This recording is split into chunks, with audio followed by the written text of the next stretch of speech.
Well, hello and welcome to episode number 315 of the Plain Talking UK podcast.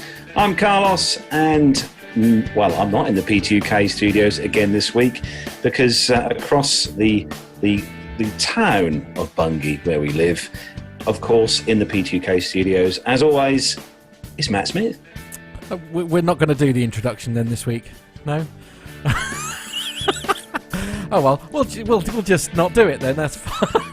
I know. That's a good start, isn't it? Lovely. Yes, I'm fine, thanks, mate. Yes, I'm all good. Yeah. Living the dream.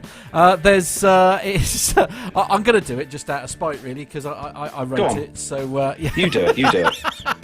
So in today's news, what is coming up in today's show, man? Brilliant. Yeah. So in today's show, news begins to surface as the financial burden becomes too much for some big names in passenger transport. Some customers are meeting resistance from their airline when trying to get refunds from their respective flights, and a new UAE low-cost carrier is granted its operating certificate. In the military, the impressive Elephant Walk ends USAF continuous bomber presence in Guam after 16 years, and Germany approves the Super Hornet / Growler to replace the Luftwaffe's Tornado fighter bomber. So packed show tonight. We've got some fantastic guests as well. Is it getting a bit strange now, Matt? The fact that every single week now you're on your own in the studio.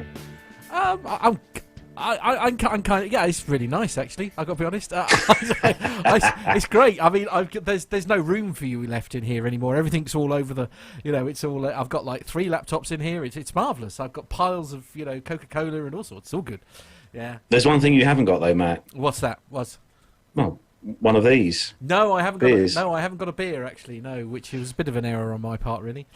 But there we are. Never mind. It's been a bit. We'll remedy that next week. Yeah, it's been a busy old day. It's been a bit of a battle, shall we say, to get ready for tonight. So, it's probably just as well I'm not 3 sheets to the wind. So, as you may have noticed, we have a certain member of the team missing this evening. Nev is unable to join us due to business stuff that's going on because obviously Nev does dabble in the kind of business world. So Nev's not with us tonight, but he does send his regards to everyone who's joined us tonight. But he was in the chat. He was in the chat room, and also he was in the chat room. Yeah, no, he was in the chat room, and immediately pointed out that we didn't start on time. So nothing gets past him. But joining us from across the pond in Charlotte is, of course, the absolute legend that is Armando. Hello, everyone. It is yet another beautiful day here in Charlotte, and I'm excited to be here for the show today. Now, I'm going to play a little bit of an experiment. I'm going to play a little game here. What has the temperature been in Charlotte today? Oh, I think it's probably in the high 60s. That's a great question. What's that in English? What's that in English? Yeah. What is it? 30, about 15 or so? Oh, wow. So we actually beat you today, then.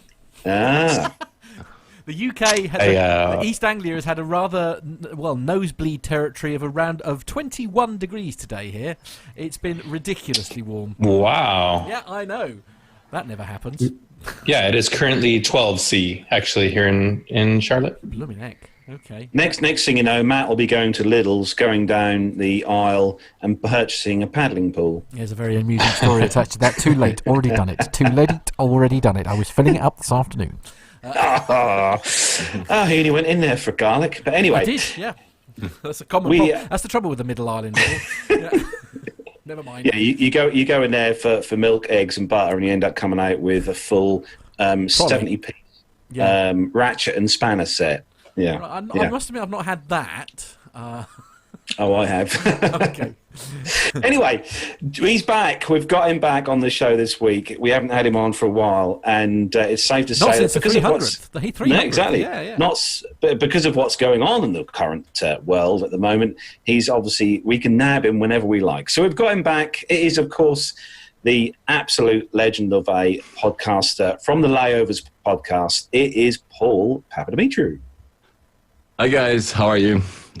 Actually, we beat you, Anglia. Here in London, it was 23. That's 74 Fahrenheit or something. So yeah, it was nice. It was nice. I spent the week in the garden actually. I'm working. Right. Yes, right. I enjoy. Yes, for a whole 2.5 minutes, we were victorious.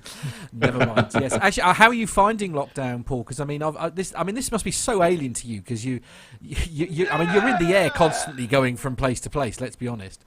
Yeah, but my introvert side is very happy to be honest, right? You know, when I'm in London, actually, I'm very introvert. That's my introvert side taking over. I'm working mostly from home. I have an office in central London, but I don't go, so I'm staying here. So for me, the change is not that big. I think honestly, I'm pretty happy. Of course, I'm privileged to have a house or whatever, but yeah, no, it's fine. I mean, it's, you know what? I don't know about you guys, but it feels like sometimes when you read all the news, including aviation, that we are watching a movie or something. So there's a bit of like, all this stuff is so incredible that it's like, is it really happening? Because we're stuck at home and we don't really have a sense of it. But, I'm trying to think what's those things, the films where you do these experiences, don't you? Where you go to like a live action version of where you become part of Ghostbusters or whatever. It feels a little bit like we suddenly become like the cast of Outbreak or something like that. You know, it's all got a bit strange. Yeah, I don't know. I've never been so chilled out. It's bizarre, honestly. How are the cats, Paul? Oh, very good. They're very happy that I'm here all the time. So they're gaining weight as I do as well, and I'm fast becoming an alcoholic as well. Excellent. Which is I don't think you're alone there, Paul. I think we're all. But tonight I'm only on water. I'm not following yet. I mean, I had already white wine just before we started this, so I have a bit of a head start. Yeah, and a beer as well. It's a white wine chaser with your water. Excellent. Nothing wrong with that. Absolutely. Actually, I'm actually shocked, Matt, that you haven't got the gin out yet, because it's very unlike you. Yeah, I know. As I say, it's been a bit of a mad dash to get ready for tonight, so it's probably just as well I haven't. Anyway, on that note, before we run out of time... let's go. So we are going to start the show then, as we do each week, with our rundown of the weekly news from around the world and the UK. So if everyone is ready... Yeah, let's go. Ready to go.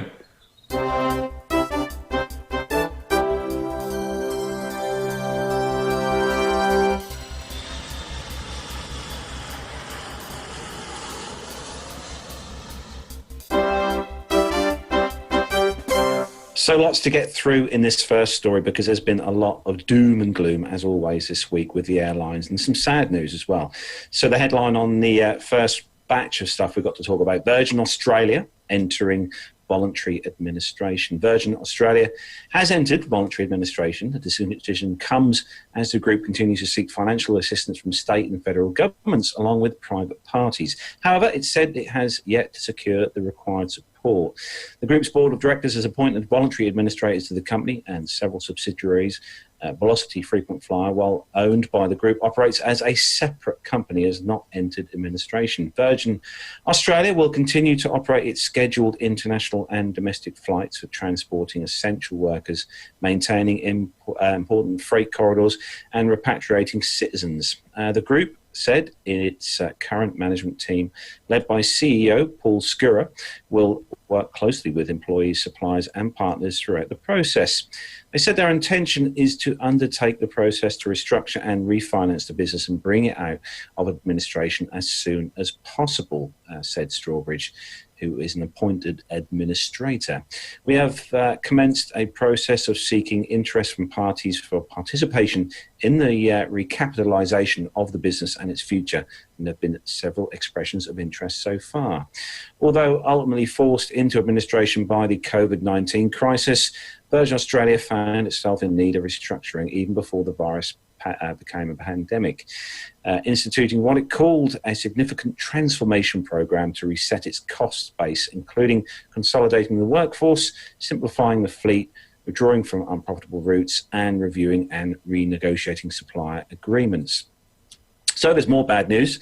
So we've got a summary of some of the biggest names in aviation that have been hit and been in the news this week. South African Airways faces a wind down or liquidation after specialists appointed to try and save the state-owned airline said on Thursday they had run out of funds. While severance packages have been offered to the workforce, South African government has said that it will work with trade unions to ensure a new financially viable and competitive airline emerges from the process, although it reiterated that the government was not in a position to provide more capital to South African Airways. CityJet, one that we've all heard of here, the Dublin-based Irish carrier has entered into examinership, a legal process in Ireland akin to the US Chapter 11 bankruptcy protection, which grants insolvent firms protection from creditors after a Dublin court appointed Kieran Wallace of KPMG as interim examiner.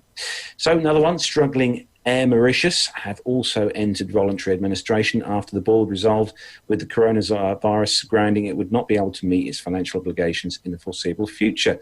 The company statement says that while substantial progress was made in developing from its business transformation program in January, the closure of borders and halting of air services because of the coronavirus has led to a complete erosion of the company's revenue base. The government has drafted in advisors to help decide the terms of state bailout for Loganair, another airline that we all know and love here in the UK. The regional airline, as in the aviation industry, reels from the coronavirus pandemic, which obviously is not good news for many airlines across the globe. It's understood that the Department for Transport has retained PricewaterhouseCoopers, or PwC, to assist in negotiations with the regional carrier. Loganair, which typically operates more than 200 daily flights, has slashed its schedule by more than half as a result of the pandemic. Another one, German regional carrier LGW has filed for insolvency after Lufthansa low-cost subsidiary Eurowings terminated a wet lease agreement. LGW's parent logistics provider, Zegfracht Group, said Eurowings ended the deal at short notice in view of current developments. Having parked around 90% of its own fleet, LGW operated its 15 Bombardier, or as Matt's favourite word is... Bombardier! Thank you. Q400 turboprops exclusively on Eurowings. You better go and get one. Well, it says here that they had a statement that said that we have made intensive efforts to find employment for our LGW aircraft throughout Europe and will continue to do so, stated LGW Managing Director Dominic Wayhage. Norwegian Air, a parent company, Norwegian Group, was forced to shut down 4 subsidiary companies that employed significant numbers of employees. The companies have filed for bankruptcy, meaning that 1,571 pilots and 3,134 cabin crew in Denmark and Sweden will lose their jobs. Norwegian has also cancelled crew provisional agreements with several of its jointly owned OSM aviation subsidiaries, which also impact crew based in Spain, UK, Finland, Sweden, and the US. So this is an awful. I mean, it's we're sort of trying to get all the big bad news, if you like, out of the way at the top of the show, really, because I mean, this is. I guess we kind of all felt that this was a bit inevitable, wasn't it? That there were going to be some airlines that weren't able to survive this awful pandemic, and obviously, I'm sure I speak for all of us. On the show, where our hearts go out to all our extended community affected by the current climate, no matter what your industry, really. But I mean, this was inevitable, wasn't it? I guess. What are your thoughts, Paul? I mean, this is probably just the start as well. I mean, it's there was a headline as well today. Was it yesterday? I think Lufthansa Group. So that's Lufthansa, Austrian, Swiss, Dolomiti, and a few others. They have like 2 weeks of cash, and they said it's bailout or go bust. Yeah. So I mean, probably a lot of them will be saved. In the case of the one you first mentioned, Carlos, Virgin Australia, it was a bit of a debate if you followed that, guys. But less than 10% of the company's ownership is based in Australia. So obviously, the Australian government was like, "So are we saving an Australian company? Or are we saving a company that is owned by?" X and Y, big financier from abroad. Of course, there's the jobs as well. So that's where it's always complex. But sadly, and we're going to see it probably more in the UK as well. I'm not sure about the state of, honestly, of Virgin Atlantic either. The Delta said that they're not going to put any money in it. So I don't know. I mean, and there's been statements by Richard Branson, I think, wasn't there, this week, which was a sort of like a statement to his employees, if you like, and that, you know, he even sort of saying that if he thought it would help, he'd put Mecca Island up for sale. Do you know what I mean? But it's But let's not forget. Sorry to interrupt, but let's not forget the bankruptcy proceedings, or the one that was mentioned for Loganair. I don't remember the term they're using. It doesn't mean that the company is completely gone. It means that, you know, somebody can actually jump in and reinvest and rehire or keep some of the people in it. So it doesn't mean the companies are ending. It means they will be reshaped. But clearly some of them might be disappearing. And more likely, actually, I think some of them will be consolidated. We'll have groups actually maybe perhaps, you know, joining forces, etc. Yeah. Though in Europe, you know, every country wants to keep its own champion. So I don't know how that's going to play out. But yeah, the US is, I have a feeling the US went into consolidation. Maybe Armando knows better, but went into consolidation so many times already that they have better balance sheets, and they've consolidated the market already. They will also downsize. It will be smaller airlines at the outside of this, especially because, you know, all these government furloughs and all the support that you've been given to all companies, not only airlines, is basically pausing the economy. So you have all your employees being paid by the government. That's the case here in the UK with 80% up to £2,500 per employee. But that's pausing the thing, because one day the government will say we cannot pay anymore, or we don't want to pay anymore.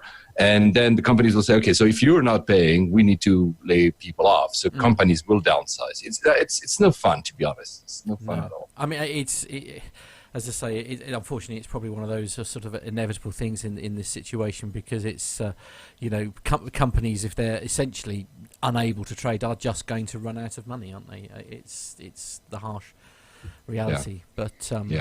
Yeah. But I hope that the people, for me, like you said, Matt, it's the people, it's all the, you know, the crew, the pilots, the staff, the ground staff, all these people. This is troubling. I mean, everyone. I mean, the travel industry, travel operators, and tour operators, the travel agents, and etc. And the remainder of the economy. It's not going to be the years ahead are going to be a little bit difficult. If we, you know, when we come out the other side of this, though, and I mean, obviously, there's been loads of debates about how the industry sort of recovers from this and how long it's going to take to do so. But do you think there's do you think we're going to see travel levels like what we have been? I mean, obviously, you've been doing lots of seminars and things like that, using like online meeting services and such like. I mean, there's obviously no replacement, if you like, for hands-on sort of meeting people. But I mean, do you think there is a chance that we perhaps won't go back to those kind of levels, and actually people are more used to, you know, doing things in a virtual environment, and therefore travel becomes less essential? Certainly business travel. Look, eventually it might, because at the end of the day, the growth was there, and at some point, you know, emerging countries will pick up, the economy will pick up, but it will take time, because you have the double whammy. You have, you know, tourists will want to travel, but might not have the means, because if a lot of people lose their jobs or have to downsize their budgets, maybe, you know, travel will be less priority because they just don't have the money to do so. And businesses, it's you know, they react very fast. They stop traveling extremely fast. They did that in after 9/11. They did that after 2008, the financial crisis. The very interesting dynamic here is indeed the one you just mentioned, is that, of course, business travel will still exist. But if this drags on for a long time, the question will be, okay, we realize that actually a lot can be done via tools like that. We don't need to travel as much. So the key travel will still keep happening, but maybe some other type of travel will not. And then you add on top that these companies will also have perhaps, you know, financial struggles for a little while. So they will get into this mentality of saving up for 2, 3, 4, 5 years and sending only the key travelers. That will happen, but maybe not as much as we've seen. So it will take time. Will it actually go back to levels that pre-exist? At some point it will, because, you know, the planet is, there's a lot of people that want to travel and will travel, but it might take much longer than some people might think. when people say, "Oh, Q1 2021, we're back," I'm like, "No way." No, Sorry. quite. Well, I'll just take a couple of comments in the chat room, if I may, before we move on. So Micah has got a couple of great points. As you said, many people believe that this really will be a good thing for Virgin Australia. It'll allow her to be owned by only one entity and try not to be all things to all people, which is kind of a good point. He also touches on the US element to it, as you were referring to. Paul is saying, from what I understand here in the USA, Southwest Airlines is currently the largest flying airline in the country, with more planes in service than any other, which is a bit of a surprise. I'm not sure if he means at the moment, though. Perhaps he does. Well, the US is still flying, right? Yeah. So our schedules are cut back pretty significantly, and that will continue in May. From everything that I've heard in the industry, that May will probably represent an additional 30% cut in domestic air travel, in addition to the 50 to 60% cut that's already taken place. Southwest Airlines is in one of the better positions because they own a large portion of their fleet. They don't owe money to people. However, there's a myth out there that Southwest owns all of their aircraft, and that's not entirely true. They just own most of them. But even Southwest Airlines, just like all the other majors, the protection packages that have been passed in our Congress have an expiration date. So that's going to go through the end of the fiscal year, probably September 30th, during which time the airlines, like Paul is saying, will really reevaluate efficiencies and what routes are going to make them money, how each aircraft is profitable or not. There was an announcement finally from Delta that they were going to retire their MD-88s and their MD-90s. So the airlines are going to go through a pretty significant reset button, if you want to call it that. I don't think that flying levels will be back to where they were at the beginning of this year or late last year for at least another 2 to 3 years. Okay. I think the airlines, like Paul said, will be smaller. And I think come October 1st, we're going to see a lot of airlines actually furlough employees. They can't furlough employees right now because of the stipulations that are in the bailout money. Right. But come October 1st, once that expires, assuming things stay the same, I do believe that we're going to see a lot of out of work crew. Just to reiterate, because I think we touched on this, a few weeks back, when we say the word furlough, the meaning is very different in the US as to what it is here in the UK, isn't it? Because for example, myself and Carlos are furloughed, and we essentially, the government, if you like, is helping our employers pay our wages, or at least a large share of our wages, if you like, to keep us all going. As where furlough means something different in the States. Yeah, that's correct. Furlough here in the U.S. generally means, hey, you're still an employee of the company. You're not getting any pay.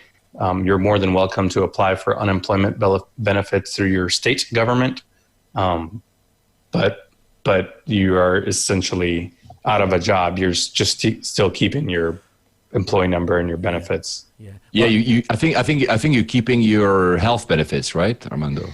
Yeah, in most cases you are, yeah. Yeah, because that's the big thing. Because here, since we have universal health care, obviously that doesn't, furlough didn't exist. Actually, furlough didn't exist in the UK until this crisis. That was not even a term that was used. But there was a study made the other week, I think it was on Skift, I'm not sure, that it could be up to 100,000 jobs being lost in the aviation industry in the U.S. Because right now, it's not only that, if you go on Flight Radar 24 or Plane Finder, you still see a lot of planes flying over the U.S., but the load factors are super low. And as Armando very correctly pointed out, the CARES Act, this bailout, basically protection that was given to the airlines, which runs until the end of September, stipulates that some of the routes have to be flown. So the airlines are flying them because that's part of the deal, even though there's not a single passenger in it. And that's the thing, to add to your earlier question, and I'm sorry to keep the microphone here. No, to your earlier question, it's very interesting studies that are being made that, the debate now, everybody wants to have an end of this lockdown. We want to go back to real life. We like enough of this. I don't want to stay home anymore. And so you see politicians declaring that the economy should be open. And a lot of studies and polls and surveys have been made. It's very interesting to see that it's the people that will decide. Even if you declare the economy open, or even if you ask people to go back to work, and whether it's here in the US or anywhere in the world, if you don't feel confident doing so, you will not. And travel is even worse, because travel is, because of a lot of fear that has been activated. People will say, well, I might just decide not to. They tell me it's fine, but I do not trust it's fine. And to the point, there was a very interesting article by OpenTable. OpenTable, guys, it's this booking system for restaurants. Oh, yes. Yeah. And they showed that the number of people booking restaurants in the US before the lockdown, so before it was announced that you were supposed not to go out, was already like down 80%. So as soon as people lost confidence that it was safe, they stopped. It was not the government who would tell them, hey, go home, and thus the businesses lost customers. Yeah. It's simply because people lost confidence. And that's going to be, and IATA keeps repeating that every day, that's going to be the big challenge. It's not only to reopen the economy, but make every passenger feel comfortable about flying again. Yeah. Not only having the money, as I said earlier, because maybe they might have been furloughed or anything, but just saying, hey, do I feel comfortable going back into a plane? Do I feel, and that's going to be a big challenge, I believe. Yeah. Right. Well, I mean, we probably should move on. Just a couple of quick points. I'm sorry. No, sorry. not at all. No, not at all. As I say, unfortunately, I suspect this is a subject that we'll be coming back to, perhaps not in the too distant future. Unfortunately, as you say, there dedicate a show. Well, no, I don't want to do that. But no, please. But as I say, as we were sort of alluding to in there, I don't think this is the last that we're going to hear of. Obviously, airlines running out of money is the long and the short of it. I just wanted to quickly, Micah has very kindly come back and just sort of clarified what he meant. He meant actually currently Southwest is flying more aircraft than any other airliner during this crazy time. And John Jester, I just want to squeeze in there because he's saying, having been furloughed 4 times, you lose all benefits. You can pay through the nose to have Cobra coverage for medical. This means you can pay full rate. You pay full rate, which you can often beat by shopping around. So it's not really the news many people were hoping for. As I say, unfortunately, we probably will end up coming back to this story soon, but we should probably move on. Story number 2 for Matt, and obviously the world is coming to an end at the moment, as we all know, everyone's gone on about coronavirus. But in this particular environment we're in this story, people are nicking stuff. I know, absolutely. It's almost, sometimes it's like when we mentioned the word Brexit a few weeks ago. Do you know what I mean? It made me feel all warm and fuzzy inside. How I've missed it.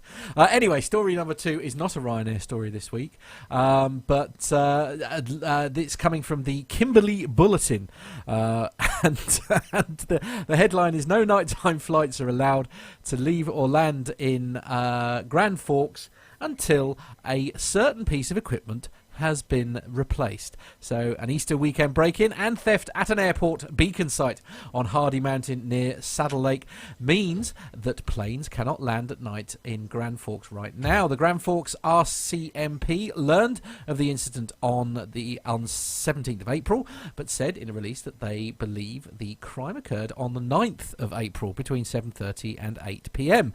According to investigators, components of the electricity generating and navigation equipment at the site were stolen, including solar system parts, alternative fuel generators and ethanol fuel cells.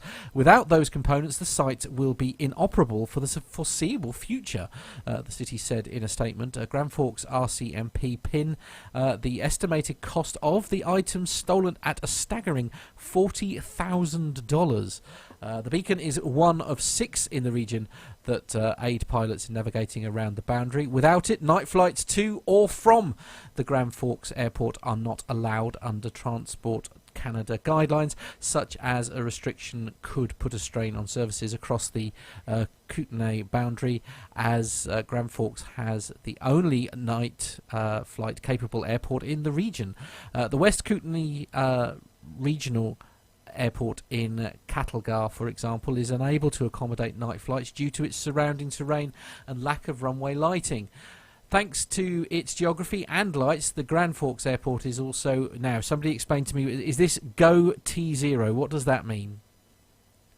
Oh, right, it is. Sorry, typo. It's a shame, isn't it? Go-to. It's also the go-to airport for emergency medical flights at night as well. In 2019, 27 fixed-wing medical flights used the boundary one way. The city said that the equipment suppliers have been contacted in order to repair the beacon, but no timeline had yet been confirmed. So, I mean, forgive my naivety here, but what on earth is somebody going to do with an airport beacon? Well, I think it was all the peripherals things. It's the generator. It's all that's some very expensive equipment that they took, and criminal intrusions into airports are unfortunately very common. You hear a lot about avionics being stolen from aircraft.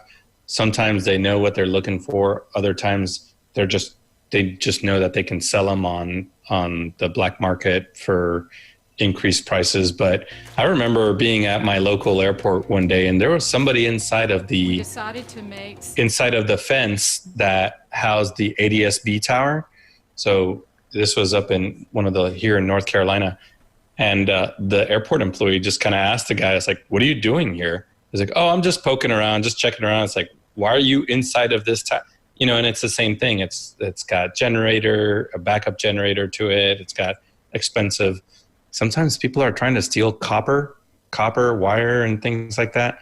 It's just amazing what people will resort to. And I don't know. I just looked up where Grand Forks, because there's a Grand Forks, North Dakota, but apparently this was up in British Columbia. So it's out in the middle of nowhere, just north of Washington, the Colville National Forest. It's beautiful up there, but yeah.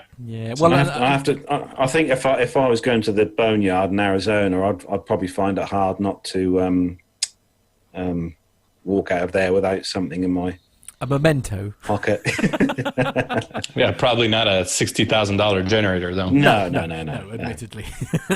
Okay. I mean, you can do it once. Yeah. Can you? Right. Okay. Carlos, so Armando, before we do that, sorry, what on earth have you got on your shoulders there? What is occurring? I've just been upgraded. Right. Okay. Yeah. So what do those? First officer. Right. Okay. Yeah. Okay. Well, Carlos passed his second in command check ride in the X-Plane 11 simulator with a virtual check ride from Captain Al. So right, okay, I see. He was awarded his epaulets. Right, Yay. okay. I mean that's great. Anyway, we should move on. I wish I hadn't started that. I'll have you know, I done a complete IFR flight from Norwich to London Heathrow today. Did you? Right. Okay. Yes. Wow, you really are bored. I know. So, story number 3 this week, Armando, and it's a good story, good news story. Actually, we're going to let Delta Airlines go ahead and tell the story themselves, and then we can comment on it. Yeah. Okay. He says hopefully because I've got to play it direct from the website. So wish me luck. Oh, there we go. We decided to make some temporary service adjustments on board to the offerings, and what that meant was there was going to be food left over. As a matter of fact, 200,000 pounds of food, both perishable and non-perishable, that we weren't going to be serving. And so, the idea quickly came up was, how do we give that back to the community? It's clearly an opportunity right now to refocus.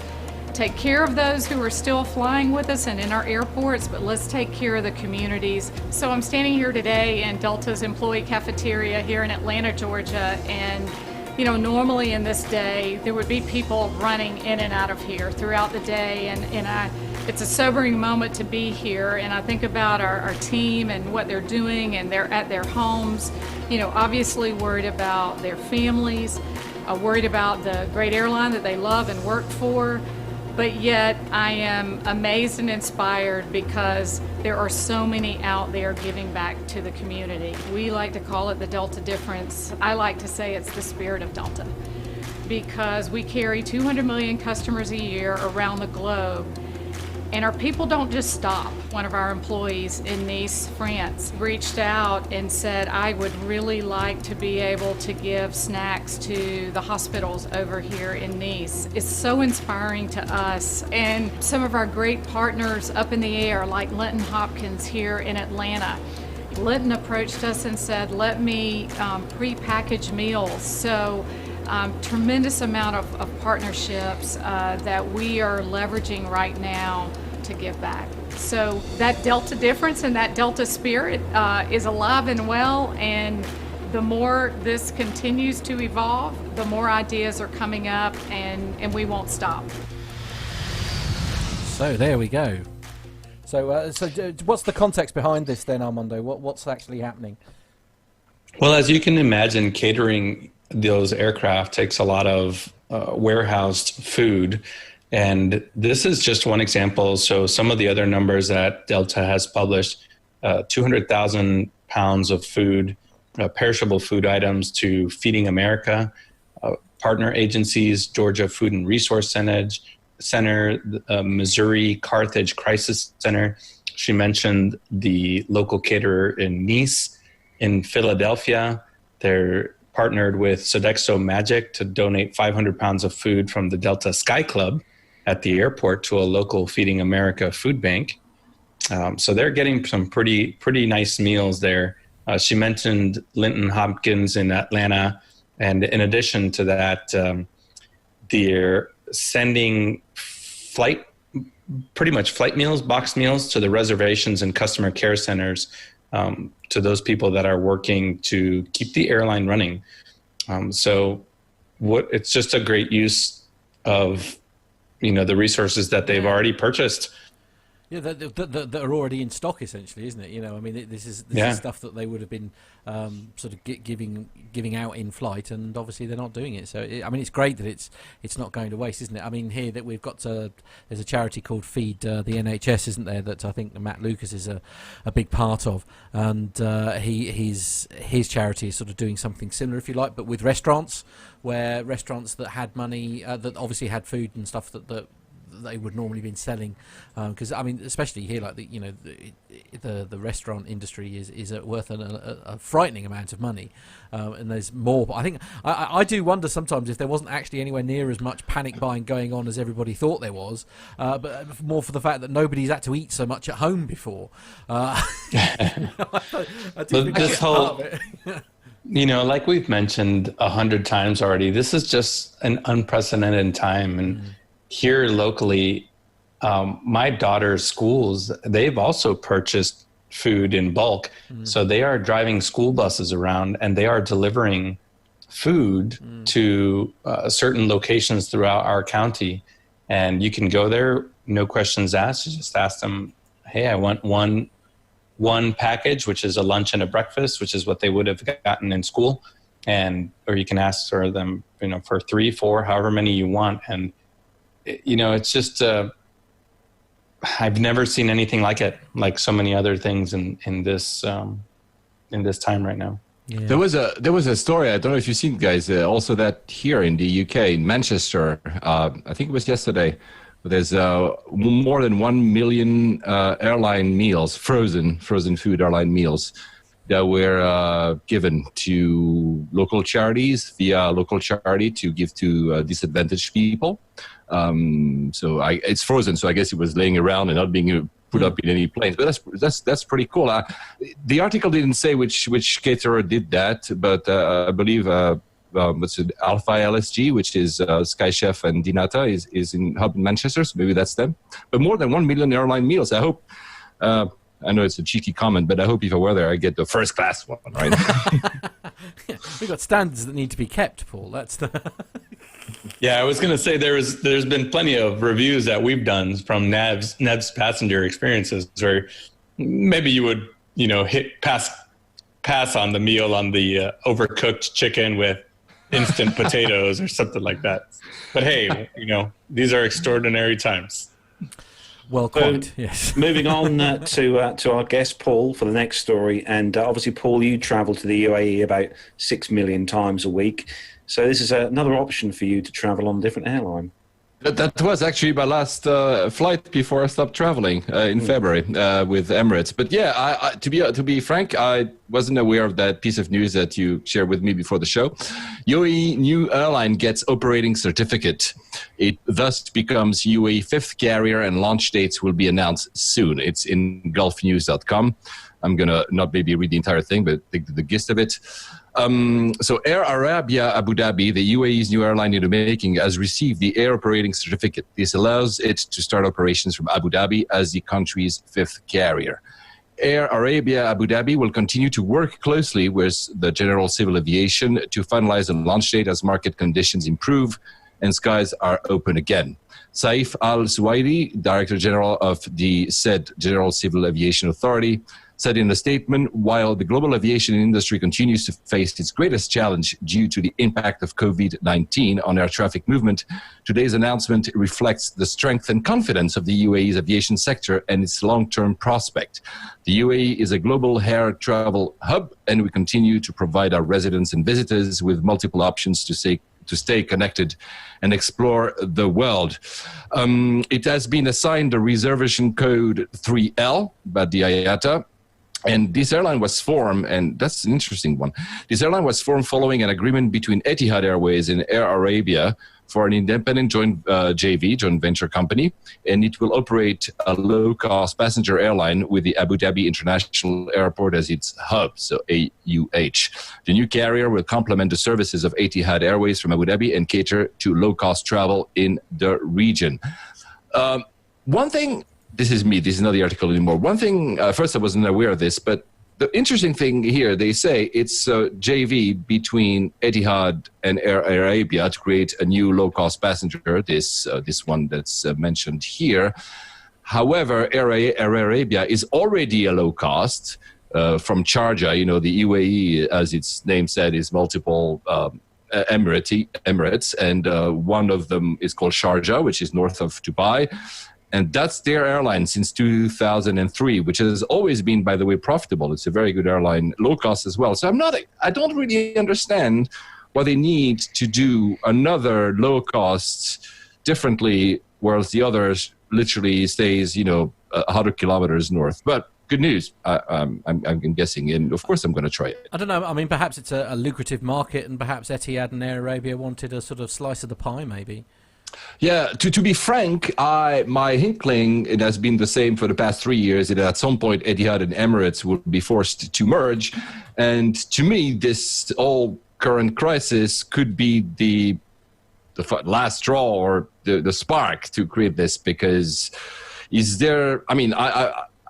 not a criticism of any other strategies or any other airlines in that country, but 5 airlines for that country, no matter the mega hub and connector it is, and of course some of them are low cost, some of them aren't, seems a bit much. And probably here Etihad is trying to do the same thing that Emirates has done. Emirates has partnered with Fly Dubai, and here they're trying the same thing. Of course, the launch in the middle of the crisis is perhaps not, but we'll see. Good luck to them, honestly. I hope they fly long and well. Yeah. Well, I mean, fingers crossed. As you say, it continues to be. Fingers crossed they get some flights in the air, I suppose, because I think a lot of flights are all locked down at the moment, like everything else. So next story number 5, and for me, it's a Ryanair story. Just for me, just for a change. Yeah. Just for a change. It's after like 300 or so episodes, Matt's now getting his own back. I am, absolutely. 100%. Thank you. So this story this one is on the mirror.co.uk, and the headline, Ryanair tells passengers they won't get cash refunds after the coronavirus. There we go, you heard it here first. So budget airline Ryanair says it won't be issuing cash refunds until after the coronavirus is over, with passengers being told to wait months for their money back amid an income crisis. Travellers who have had previous or future flights cancelled due to COVID-19 are instead being offered vouchers or an alternative flight for a later date. However, those who exercise their rights for a full refund are being told to wait in a queue, with refunds set to be issued after the crisis. Who knows when that will be? So customers have slammed the airline on social media, with some waiting more than 5 weeks for a refund, only to have vouchers issued instead.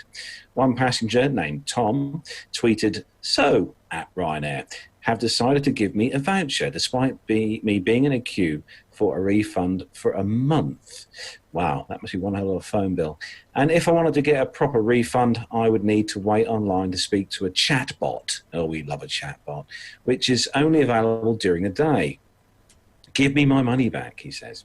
So Ryanair passenger Anthony said he had requested a refund early in March, however, has now been sent an automated voucher. It's interesting. Scandalous behaviour, he says. An attitude from at Ryanair applied for a refund 5 weeks ago for flights that we have cancelled, and got 3 emails back asking to bear with them as they were overwhelmed with requests, which is fair enough.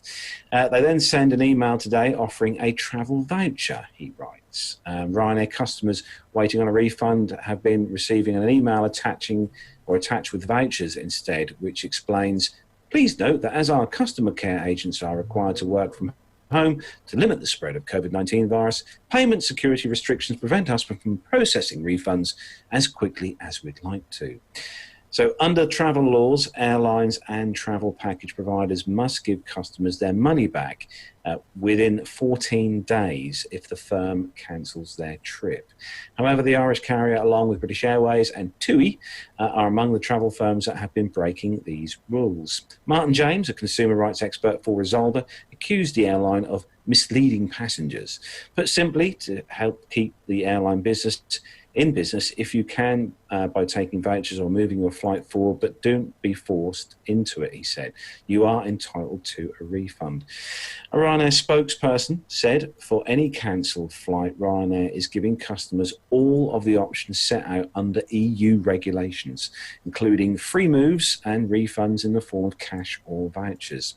In the process time for cash refunds, which is taking longer due to the fact that we are having to process 10,000 times the usual volume and have fewer staff available due to social distancing measures." So quickly, what are your rights? If your flight is cancelled, you are entitled to a full refund of the original form of payment within 7 days.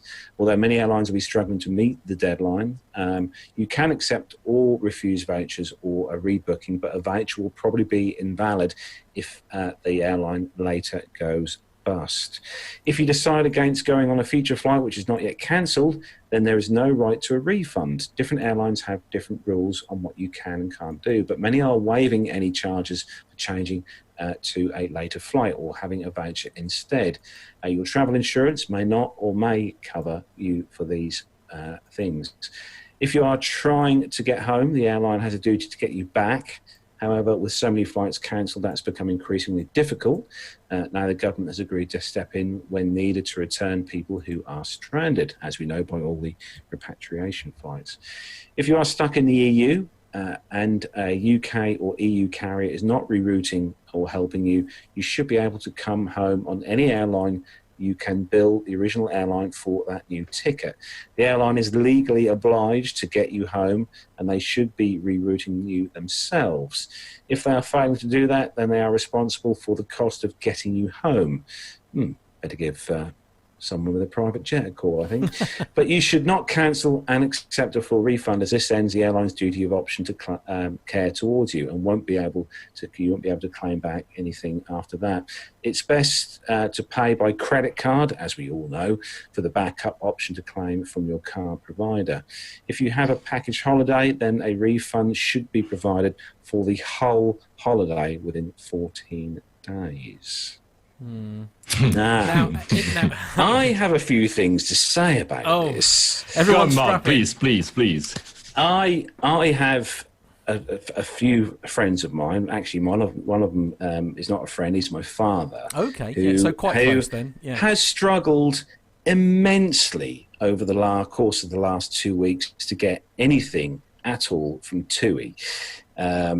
he had a holiday booked with TUI, which he actually should have been flying out on this week, with four people, and it was something around the region around about £4,000, which they've offered vouchers, and they've offered him a number to call to get a full refund back of money. But every time that number's been called, he gets put on hold and hung up on. Oh, wow. Which is obviously not a good thing. And we've also had friends of ours as well who have had trouble with TUI, who they've struggled to get their money back from the airline for flights that they've got booked with them, which they've struggled with. And I personally, as probably most of you who watch the show will know, I was due to fly at the end of May to go and see Armando and Steph over in the US with BA, which we booked our flights, I think it was the end of last year or beginning of this year. We booked our flights with BA. And I got the email a few weeks back from BA to say the flights have been cancelled. They offered me a voucher or a rebook to a month later, which obviously I thought, well, that's no good. I'd just rather have the money back and then rebook next year. So I called the number, BA's number. They answered within 2-3 minutes. Wow. Customer service team were fantastic, fell head over heels to help me. And within 5 minutes, I got an apology. Sorry, we couldn't take you on your holiday because of what's going on. We've refunded the money straight back to your credit card. Apologies and all the best for the future. And that was BA. And I had nothing but good things to say about BA. Okay. Nev would be proud. He would be so proud, wouldn't he? Yeah. So, but I mean, I completely get, in some respects, I can't believe I'm about to do this, but I feel like I should be sticking up maybe a little bit for like Ryanair and TUI here. All right, there's no excuse, obviously, for him being hung up on. I think that's obviously, but there could potentially be several issues with their phone systems if call volumes are huge, perhaps. But I don't know, perhaps one of the things that isn't helping in this situation is if everybody's having their money back, because people still want to go on their holidays. It's just that, social distancing rules, etc., mean that we're not able to. I mean, maybe some of the answer to this is to allow the airlines essentially to hang on to your cash. Yeah, I know. What you're saying here is a super difficult balance because the airlines have limited amount of cash to survive to pay the balance sheets, even though they've been able to follow or unpaid leave some of their staff, etc. Some of them have like 1 or 2 months. That's Norwegian. Some of them are more. Ryanair actually is one of the best ones. They had like almost 4 billion in balance sheet at the end of last year, so they can probably survive for 18 months without flying. And they also, by the way, that's very important in coming back to I think what Armando said earlier. They own almost 80% of their aircrafts, which means they could get new lines of credits with the aircraft being the collateral, a bit like what you mentioned about Southwest, I believe. But at the end of the day, we want them to survive, and we've heard in the start of the top of the show, the airlines are dying, and the only way for them to survive is, like you just hinted at, to grab on their cash. At the same time, as a passenger myself, I would be furious if I didn't get the cash back, especially right now because everybody is kind of reeling and needing the cash, and so that's the balance is really hard to find. And on TUI, who and other travel agents, yes, they should also refund you. Let's not forget, it's not to give them an excuse, but let's not forget that the airlines are not paying them back either, right? So the airlines are not only refusing to pay you as a final passengers, they're not either paying or very slowly trickle down money back to these travel agents who themselves are in this dire situation. None of this is an excuse because we all want our hard-earned cash, but it's a very difficult matter right now. I think in the Netherlands has allowed airlines, so KLM basically, to not give cash back right immediately. But in Europe, Ryanair says, yeah, we're respecting EU regulations. It's a bit iffy. Yeah, it's an extraordinary circumstance, but yeah, it's not that crystal clear. At some point, we'll get a court case deciding on this. But since the courts are all off because nobody can even go to court, I don't know where we're going to get that, right? Well, quite, yeah. On a customer service point of view, for me, the service that I got now makes me think that next year when I rebook, hopefully, fingers crossed, to go back out to the US, there's no doubt about it. I'll be heading straight to BA's website. Okay. Because Nev is not here, I can criticize BA without having his corn and his look. But BA was not. I had friends who had the same issue than you, and maybe because you were early, I don't know when you start calling to get your refund. They were making it a bit difficult as well, especially on their website. They were creating like a deck pattern. So you were supposed to be able to choose between a credit, a voucher, or cash refund when you were trying to cancel your flight or ask for the money if your flight had been canceled by the airline, by BA. And they were hiding this in the web page in a way that it was almost impossible to get, and then it was very difficult to get through on the line. So there are also bad stories about BA, but I'm sure that BA has behaved better than Ryanair. That's a given. One would like to think that's a bit of a given. We're just a couple of comments in the chat room. Micah actually is, I'm delighted to say, picking me up on what I was saying part of the problem, Matt, is that you don't know if the airline will be in existence when things settle down. If they go bankrupt, you just become another creditor, which is a very good point, actually. I suppose that's why people are wanting their cash back, is because they don't have an issue so much with with wanting the money back personally. It's more if they end up having to use a different carrier, it's going to be a lot easier if the money's been refunded back to their credit card, I suppose. Again, he's sort of saying, and it's likely that many will be going bankrupt even if they file for reorganisation. The same thing happens. You lose your deposit or cash, and customer service always disappears when a company is in a massive struggle merely to survive. So some great points there from Uncle Micah, as always. It's a good point, and that's why I love the chat room. You see, I've been put right. That's what it's all about. That is what it's all about. Well, this next story, Matt, I think is quite amusing, because we're talking about obviously airlines trying to keep that money to help them exist or to sustain them. Yeah, absolutely. So this next story is a great idea, I think, from the airlines to make some more money. I mean, that's one way of looking at it. Actually, if I can just take a moment to give a shout out to one of my friends, actually, before I start reading this story.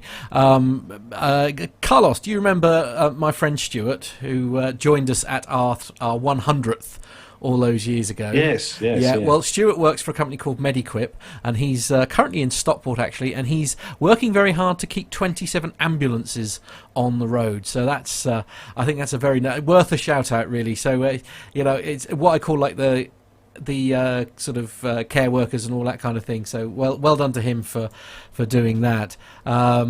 I also just need to sort of apologise, actually. We're having some terrible gremlins here in the studio, so I apologise if the audio isn't up to its usual standard.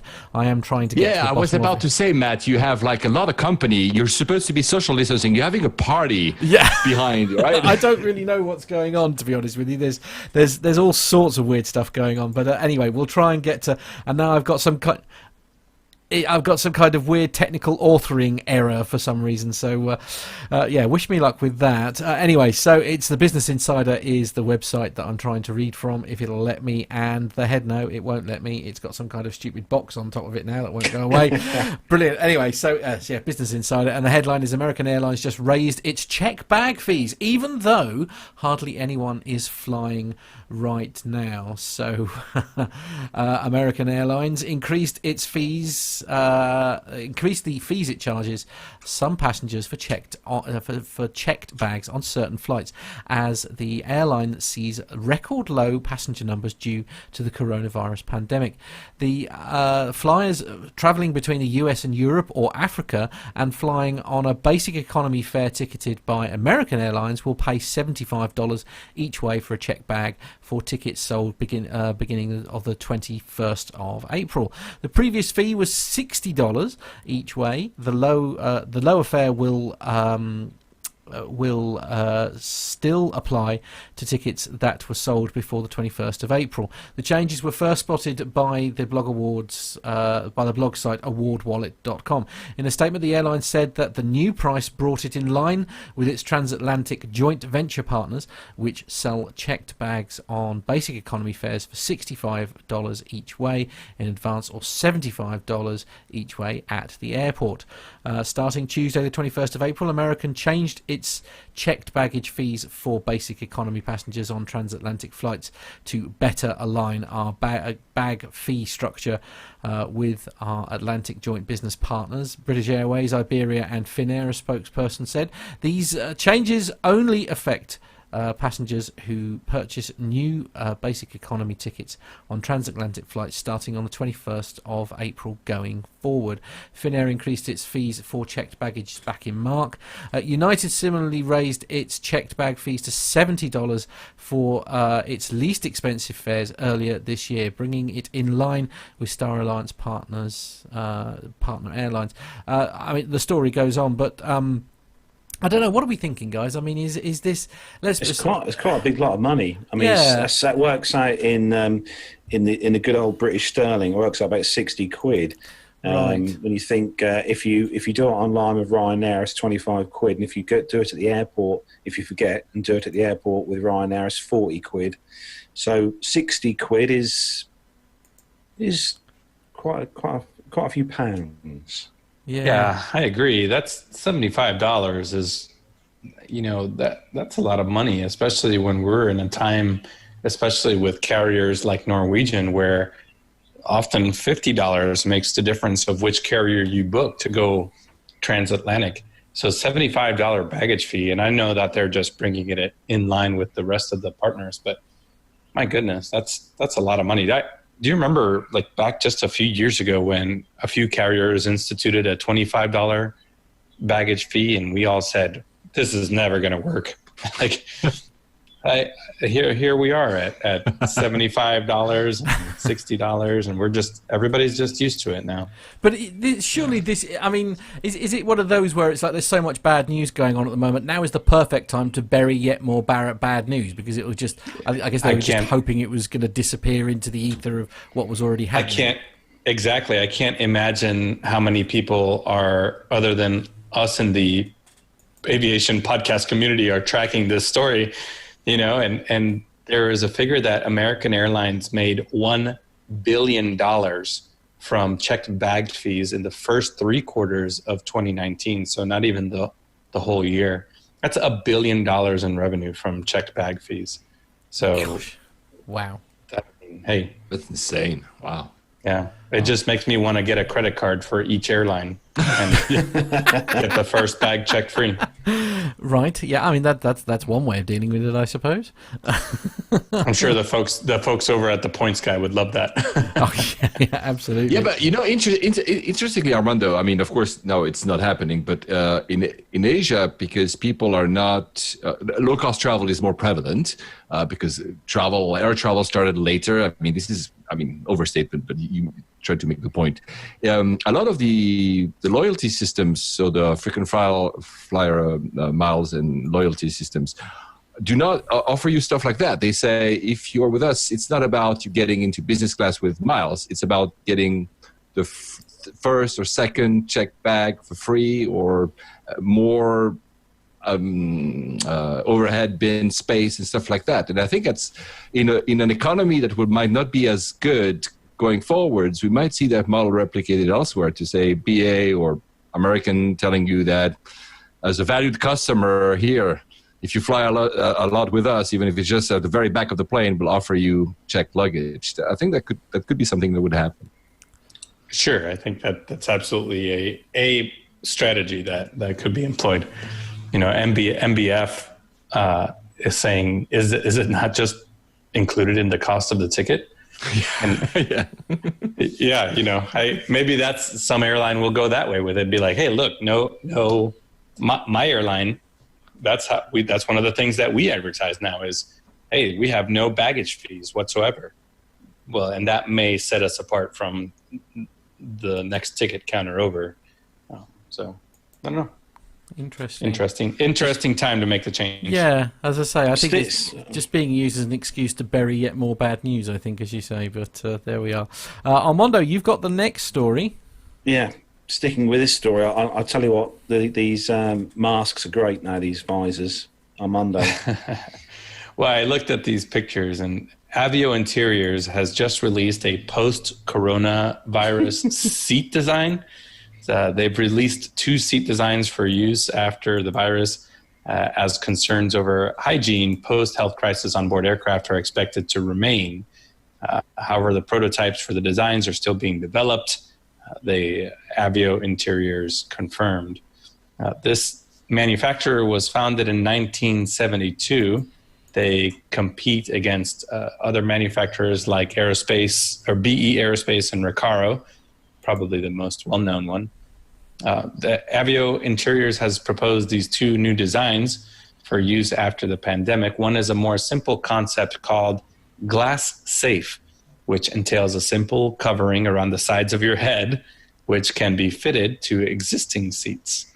This particular concept is made up of transparent material that makes the entire cabin harmonious and aesthetically light, but perfectly fulfilling the objective of creating an isolated volume around the passenger in order to avoid or minimize contacts and interactions via air between passengers and passengers, so as to reduce the probability of contamination by viruses or other.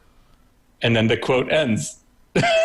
Wow. So I believe that their marketing strategy in this case is just throw as many big words into your brochure. Welcome to the world of marketing, man. I mean, it's such a pleasure listening to you say these words. You know, I will hire you, man. I love it. I love it. Let's see. This second design is a more complex one. They named it Janus after the two-faced god of ancient Rome. The design enables passengers to isolate themselves from other passengers through the incorporation of an opposite-facing center seat. The center passenger facing backwards occupies the same space as others, so this seat does not need a higher pitch than usual. Access and exit clearance are as usual also, and therefore the seat installation pitch remains as originally provided for by the aircraft specification layout, explains Avio Interiors. Now, I take issue with this one because you're still facing the two people in front of you. So I don't know. Maybe there is some. There's an open route for them to cough on you, right? Now we're just funneling germs. We're just annoying them by telling them where to go. They're on target now. Yeah, absolutely. Right. Yes. So there you go. Matt is playing showing the pictures there. There's some interesting designs. I guess, every company is going to have their turn and trying to provide a solution. So essentially what we've learned from this then, Armando, correct me if I'm wrong, that we've completely solved the problem then with two photographs. Is that where we're going with this? Sure. Our producer John just asked a question. How about safety and safer in an accident? Yeah, good point. There was a study done quite a few years ago that rearward facing seats are actually the safest. Yeah. But the customers would never go for an entire, other than military, because if you've ever flown military, you've definitely flown backwards. I think most of our seat pellets face backwards. But yeah, they're at least the backward-facing one was proven to be a little bit safer. But okay, yeah. I love the comments in the chat room. Go on. What have we got? What have we got? Well, of course, there's Micah who said, hey, they didn't name it Janice after the two-faced girlfriend I had in high school, did they? Right. Okay. I mean, that's an option. Yes. Okay. Yeah, the awkwardly facing people. Yeah, that's pretty awkward. Usually I rely on one person looking out the window and one person looking into the aisle before I pick my nose. So now they're going to see you. You see, you're just too polite, Armando. That's clearly what the issue there is. Because Nev is not here, and I saw he was on the chat noting that I was criticizing BA. These awkward seating of having someone else looking at you. It's also called BA business class, by the way, because the guy is just next to you, and if you want to pick your nose or cough in his face, yes, it works perfectly, actually. Matt Bunting frame, as I said rather interestingly here, does that mean that the seat goes back and your head ends up in the person behind's crotch, which I think is another concern. Oh my God. No? Okay. Taking an unexpected turn. Who'd have thought it'd be me lowering the tone? Wow. Actually, Andy Okay. Williamson points out something quite true. As Armando was saying about the military stuff, I remember this because being on one of these at Bruntingthorpe a few years back, the old VC-10 that had the rearward-facing seats, and I remember sitting in those myself. And it is even when you're not moving or flying anywhere, it is a weird sensation to sit on a commercial airliner with the seats facing the wrong way. Yeah. Did you have a 2-point or 3-point seatbelt? That's just a normal 2-point in that. Oh wow. Okay. Yeah, and I remember, Captain Jeff in the chat room is saying the C-141 that he flew had palletized seats. And not only that, you're facing backwards, but there's no windows in that airplane. So talk about some motion sickness. Most C-17s only have 4 or 5 tiny little round windows at the exits. So whether you're on a L-1011 or a C-141, a C-17, most of those airplanes don't have windows. So Armando, you've got a tech-orientated story if you want next one. Right.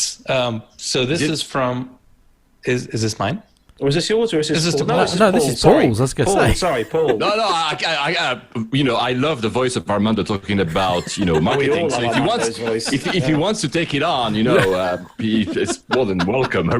No, Paul, you love your tech, Paul. I've hit my big word limit for the day. So Paul, you're up. But to be fair, Paul, I can think of several people who would really rather enjoy your wonderful accent when you're talking. So shush now, read the story. Mistakes, yeah. It's actually I like that story because it's something that I've done a monologue of 2 hours on the last episode of Layovers, and I touch upon this automation. And so airport automation to speed up for a crisis rebound with less human contact. That's in skift.com. Airport executives it's a long one, guys, so bear with me. Airport executives are still in crisis management mode. The pandemic is forcing them to make agonizing operational decisions. Yet the executives will soon resume thinking about the long term. And when they do, airport executives, there's a lot of airport executives in that sentence, will consider increased automation as a top priority. The entire passenger journey through a terminal has to be rethought around themes of new conventions for personal space and new concepts for protecting wellness, said Jonathan Massey, co-leader of the aviation sector at Corgan, a Dallas-based architecture firm that has worked on many terminals. We're looking at hospital design. Oh, my God. We're looking at hospital design to see what may be relevant to apply to terminal design, for instance. I don't know what I think about this one. Schiphol, so that Amsterdam, has sped up its automation efforts for passenger processing. By the end of May, Schiphol will add computed tomography X-rays, known as CT scans, to security lanes in one of its departure halls. The so-called CT scan takes hundreds of images of each piece of luggage and can reduce the amount of manual inspection and the number of hands that need to touch bags. Then, airport retailers may look at ways to use tech to remove the need for people to touch objects. Touchless was an advancement that was coming, but is now going to be fast-tracked. Exhibit A, in March, Amazon said it had begun licensing its Just Walk Out automated checkout technology to other airport retailers and other stores. Guys, if you've never tried it, you have the Amazon Go store in San Francisco. It's pretty cool. Passengers show their credit cards at turnstile, and the store then bills them after they leave. Sensors on shelves and cameras on ceilings help keep people honest. This is exactly what I experienced, guys. Really, San Francisco, it's in the center. At airport restaurants, removing menu cards and bill holders, two things that diners often touch and that staff rarely sanitize, may become a goal. Some airport restaurants will look for ways to coax passengers to use apps on their own mobile devices to choose menu items, order, and pay for meals. Hong Kong International Airport has begun using 3 self-driving robots to clean public areas and restrooms. Each intelligent sterilization robot built by TMI Rob. Too much information, Rob? Is that his? No, sorry. Flashes ultraviolet light and spray a disinfectant to spray surfaces. Yeah, well. Last month, London Gatwick Airport introduced a robotic parking where passengers drop their car off and a robot valet built by Stanley Robotics pushes the car into an outdoor parking space. A passenger keeps their keys and hops into a bus to the terminal. Airports will need more efficient processing to avoid passengers crowding into areas and more touchless processes to avoid the spread of germs. Some technologies will play a role. These may include solutions that help manage queuing by providing time slots for entering security lines and boarding airplanes, said Tara Mulrooney, Vice President Technology at Edmonton International in Canada.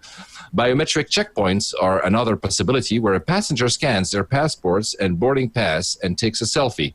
Computers could then compare the photo against the passport to confirm identity.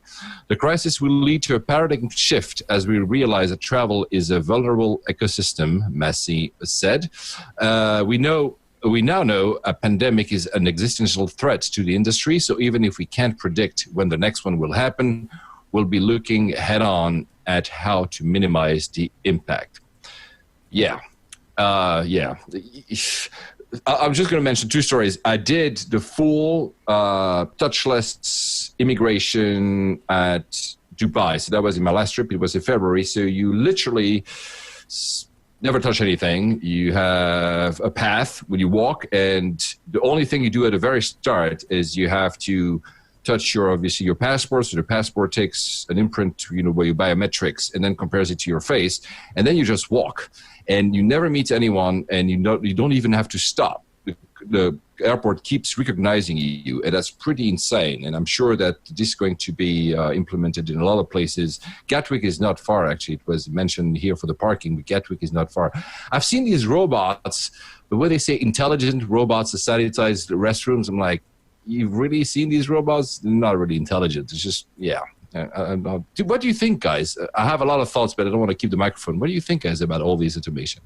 I mean, for me personally, I like humans. So a small part of me is concerned about, I love my technology, and it does have the ability to make things very, very efficient.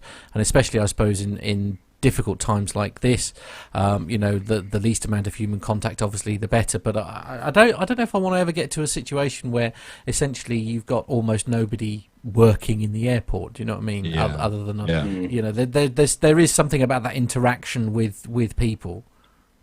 But what? Sorry, go ahead, Armando. Yeah, I don't think you have a choice, Matt. I think that's just natural evolution, not just at airports, but the transport industry. We have humanless or robotic public transport now. There's nobody on some of these light rail systems. We're working on autonomous vehicles. We're working on these autonomous VTOL, vertical takeoff passenger vehicles. I think I don't know if it'll happen here in coronavirus 2020, but I think this is the way that travel will be. You're going to have a largely human contactless experience as you're going in there. I know Delta has rolled out their biometrics. So they're doing a facial scan, just like your iPhone does, as your boarding pass. So I think in the next 3 years, this is just me looking into a crystal ball, but I think in the next 3 years, we're probably going to see a largely humanless, contactless airport experience. But I mean, I think Armando is absolutely right, and I cannot mention, but I do work with airports, as you know, guys, and with airlines, and also I did some work with IATA. This was already coming before, right? It was already, we had this biometric path, biometric boarding. So Amsterdam has done it. There's trials with U.S. mobile passport and biometric entry at Dallas Fort Worth. So these are already happening, and what will this crisis do, is probably just fast track stuff that was already existing. We were already, using our mobile phone to get our boarding pass and scanning the QR code on some scanning machine. So this is just a step forward. And the interesting bit here is that by having people stay at home, which has nothing to do with travel, you also force them to become, in a way, more accepting of technology, like we are doing now, like talking to each other, remotely, and having to use technology. And because it'll be a little bit probably fearful when they go back to travel. So acceptance of technology, the fact that we already had some technology in the pipeline, and the fact that they will be a bit fearful perhaps of too much contact, that's a fast track. And I think Armando is absolutely right. We're getting there already. And Gatwick in the UK, since we're recording that from the UK, Gatwick is going probably to be one of the first airports in the world that will be fully automated. There won't be there will be personnel to being able to talk to. Don't worry, Matt, but I think it will be fully automated, and we'll see that more and more. And at some point, we'll see that even in towers, remote towers, ATC. I'm pretty sure that's more down the line, but I'm pretty sure it's going to happen. Yeah, you're probably right. I'm just actually some great comments here in the chat room. Tony S is saying that it's fine at airports, but once that technology is used successfully there, then obviously it'll be out on the streets. We're all in serious trouble. I personally like Lane's comment. This is how long is it before all those cleaning robots decided it's the humans that are viruses? I think that's that's kind of a good point. Laura Davis is saying actually it's already out in some cities. Jennifer's got a great point, really. She's saying that sure, all this new touchless tech is great, but it costs money. With our passenger numbers down to like 98%, I don't see us having any money available to spend on such things like this anytime soon. Yes, but again, working in this field, the cost of salaries, wages is actually very high, and this is a one-time cost. These machines, of course, they have a maintenance cost as well, but sadly for us humans, they are over time cheaper. And also if they allow, because that's what you want, like a Ryanair, if they allow people to walk faster and process boarding and everything faster, that's a gain in efficiency, thus a gain in money as well. So I'm not defending it here, guys, by the way. I prefer having an interaction with someone, but I'm pretty sure. Another example, I was in Singapore T4. So it used to be the budget terminal, and they revamped it and created T4. Which is not completely linked to the rest of the terminals. It's just a little train. It's their experiment, and it's almost entirely automated. And it's honestly fantastic. You still have people, the duty-free shops and everything, and you still have people to help you in case there's a miscommunication or misunderstanding of the use of the machine. But from from checking in to dock check to immigration out to boarding, everything is automated, and it works super well. And I'm not saying that, again, I like it. I'm just saying that that's a model that will be replicated. To the only probably to the point that was just made is that some countries obviously will not go as fast. Not everybody is Singapore, not everybody is Dubai being able, or not everybody is Gatwick being able to put that much money into infrastructure, but it will happen. Armando is absolutely right. Yeah. Again, Micah is raising an interesting point actually here. Armando, I don't know if you want to sort of perhaps touch on this, of course, but is it the direction that is going is clear, but we also have to evaluate privacy concerns. I won't use facial recognition based on privacy, nor do I even subscribe to things like Facebook, which I'm a bit like a lot of people. I have a love-hate relationship with some of these services. I think there's a couple. I guess a couple of things that I would say on that. One is there will always be a lane at the terminal for Micah. There will always be someone who doesn't have the technology. It's like your cell phone networks, right? We go to 4G, 5G, we go to LTE, but all those systems have to be backwards compatible to people that haven't upgraded their phones yet. So airports are going to be in the same boat where there will always be, like Paul's saying, a line dedicated. There will be a human dedicated to somebody that is still just showing up to the counter to buy a ticket or something like that. So there's a significant difference between the rest of the world and, well, I guess not the U.S., but different countries have different ways of managing their airports. So here in the U.S., from my understanding, airports are largely government authorities. So it'll be the Metropolitan Washington Airport Authority. It'll be the Transport Authority or whatever it is in New York City that runs those three airports. The municipal airports, the smaller airports, they are still TSA airports. They still have, security lines, security procedures in place, but those are municipal airports. They're local, state, county governments that own and manage those airports with funding and grants from TSA for their own security upgrades. So so that's one difference between the privately owned airports over in Europe and the rest of the world. So, and where I'm going with that is that's going to result in a different level of investment and investment, return on investment from the government. Generally is pretty terrible at that stuff, at saying, how much are we actually going to get out of this? While a private company is going to be much more apt to say, how does this streamline, our bottom line? I mean, I will say. Oh, sorry. Go ahead. Yeah, no, sorry. carry on, Paul. Go on. No, because it's fascinating. Because you're absolutely right that the airport, the ownership actually changes a lot of the dynamics of the financing. Though in the U.S. they are starting to do public-private partnerships because they realize that in order to increase funding, they have to go to private. Which, by the way, I know it's cliche to say, but it feels like from the outside in, when you are not in the U.S. and everything is private in the U.S., you're like, why the airports are not, right? Because everybody, everywhere else it is. And interestingly, most airports in the US make money out of parking fees. So the fact that you park your car, most airports in the rest of the world make money out of the shopping experience, which is why you don't have a great shopping experience. If you make so much money with parking fees, you don't need to. But I'm wondering if this crisis might actually push the trials. I think Detroit was already partially private. I'm not sure.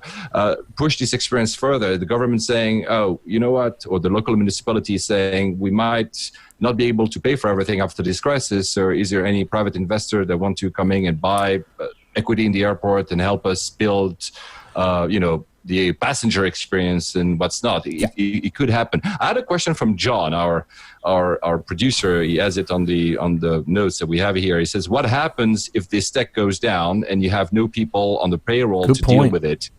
How will airports cope? Think Heathrow when those departure screens went down a few months ago. Yeah. Actually, I have also a very fun story. I was traveling. It was last November. I don't remember. No, it was last summer.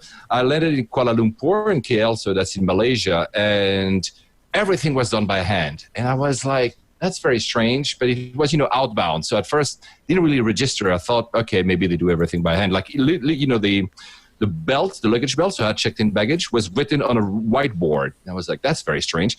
And 2 days later, when I came back to KL, the main airport, to leave, I realized that literally all the screens were off, from the big ones that display the flights to the ones in front of the ground staff. And they had been hacked. And since they were unable to find a source of the hack, they decided to shut the entire system down. And the entire airport was running manually. They literally had to write down my boarding pass by hand. For a huge airport, we're talking 30, 40 million passengers a year. So to the question, I think, and I'll finish with that because I know I talk a lot, guys. I think that if there's something this crisis has taught us, is that systems are fragile. We were all relying on single supply chains. It's only one country's fall and the rest are falling. I'm not talking here about the virus. I'm just simply talking about, pieces and just-in-time production and supply chains, including for Boeing and Airbus. As soon as China went down, Boeing and Airbus were lacking pieces to continue production of aircraft. Of course, now the point is moot because they're not producing aircrafts. But I think this crisis has taught us that systems are too fragile. We're relying on a single point of failure, a little bit like the angle of attack of a 737 MAX. There it is. And I think we're learning. I mean, because that's the point. Like the air travel industry learns, the world is learning that perhaps, to answer John's question, the producer, we'll still have you still have people, manned booth, not only for Micah that doesn't want to go through retinal or biometric or whatever, but also simply because, if the tech falls down, and we know it falls down, you'll have to have a backup system. So I'm cautiously hopeful. Yeah, and sorry, I'll say just one more thing, and I love our chat room because they're bringing up some great points. But to address Micah and John Jester, so John brings up the point that all of your biometric data, not all of it, but a lot of your biometric data is already stored in your passport and your driver's license with the Real ID Act. So these airports are going to have to turn to private vendors, right? There's not a government agency that sells data, that sells biometric data. So my question, which is right along with them, is where will that interface be?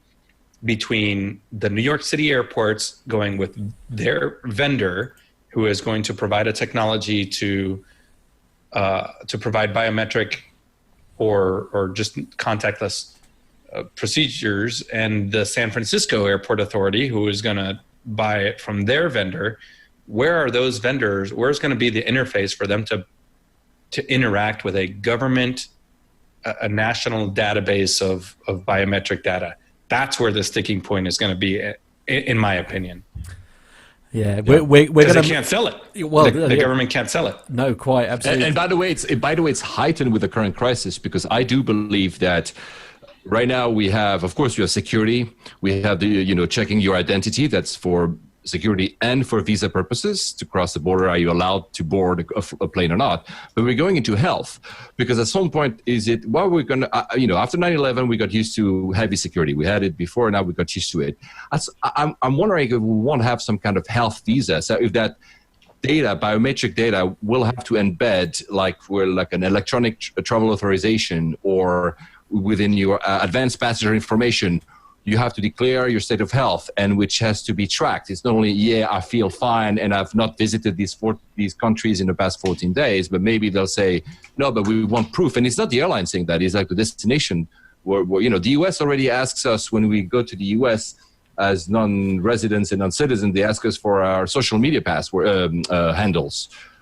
At some point, I totally, of course. So I totally see them doing and saying, and I'm not here dissing this, by the way, I'm just saying it's only fair enough that they will say, okay, have you not been in contact with anyone with COVID-19 in the past 14 days?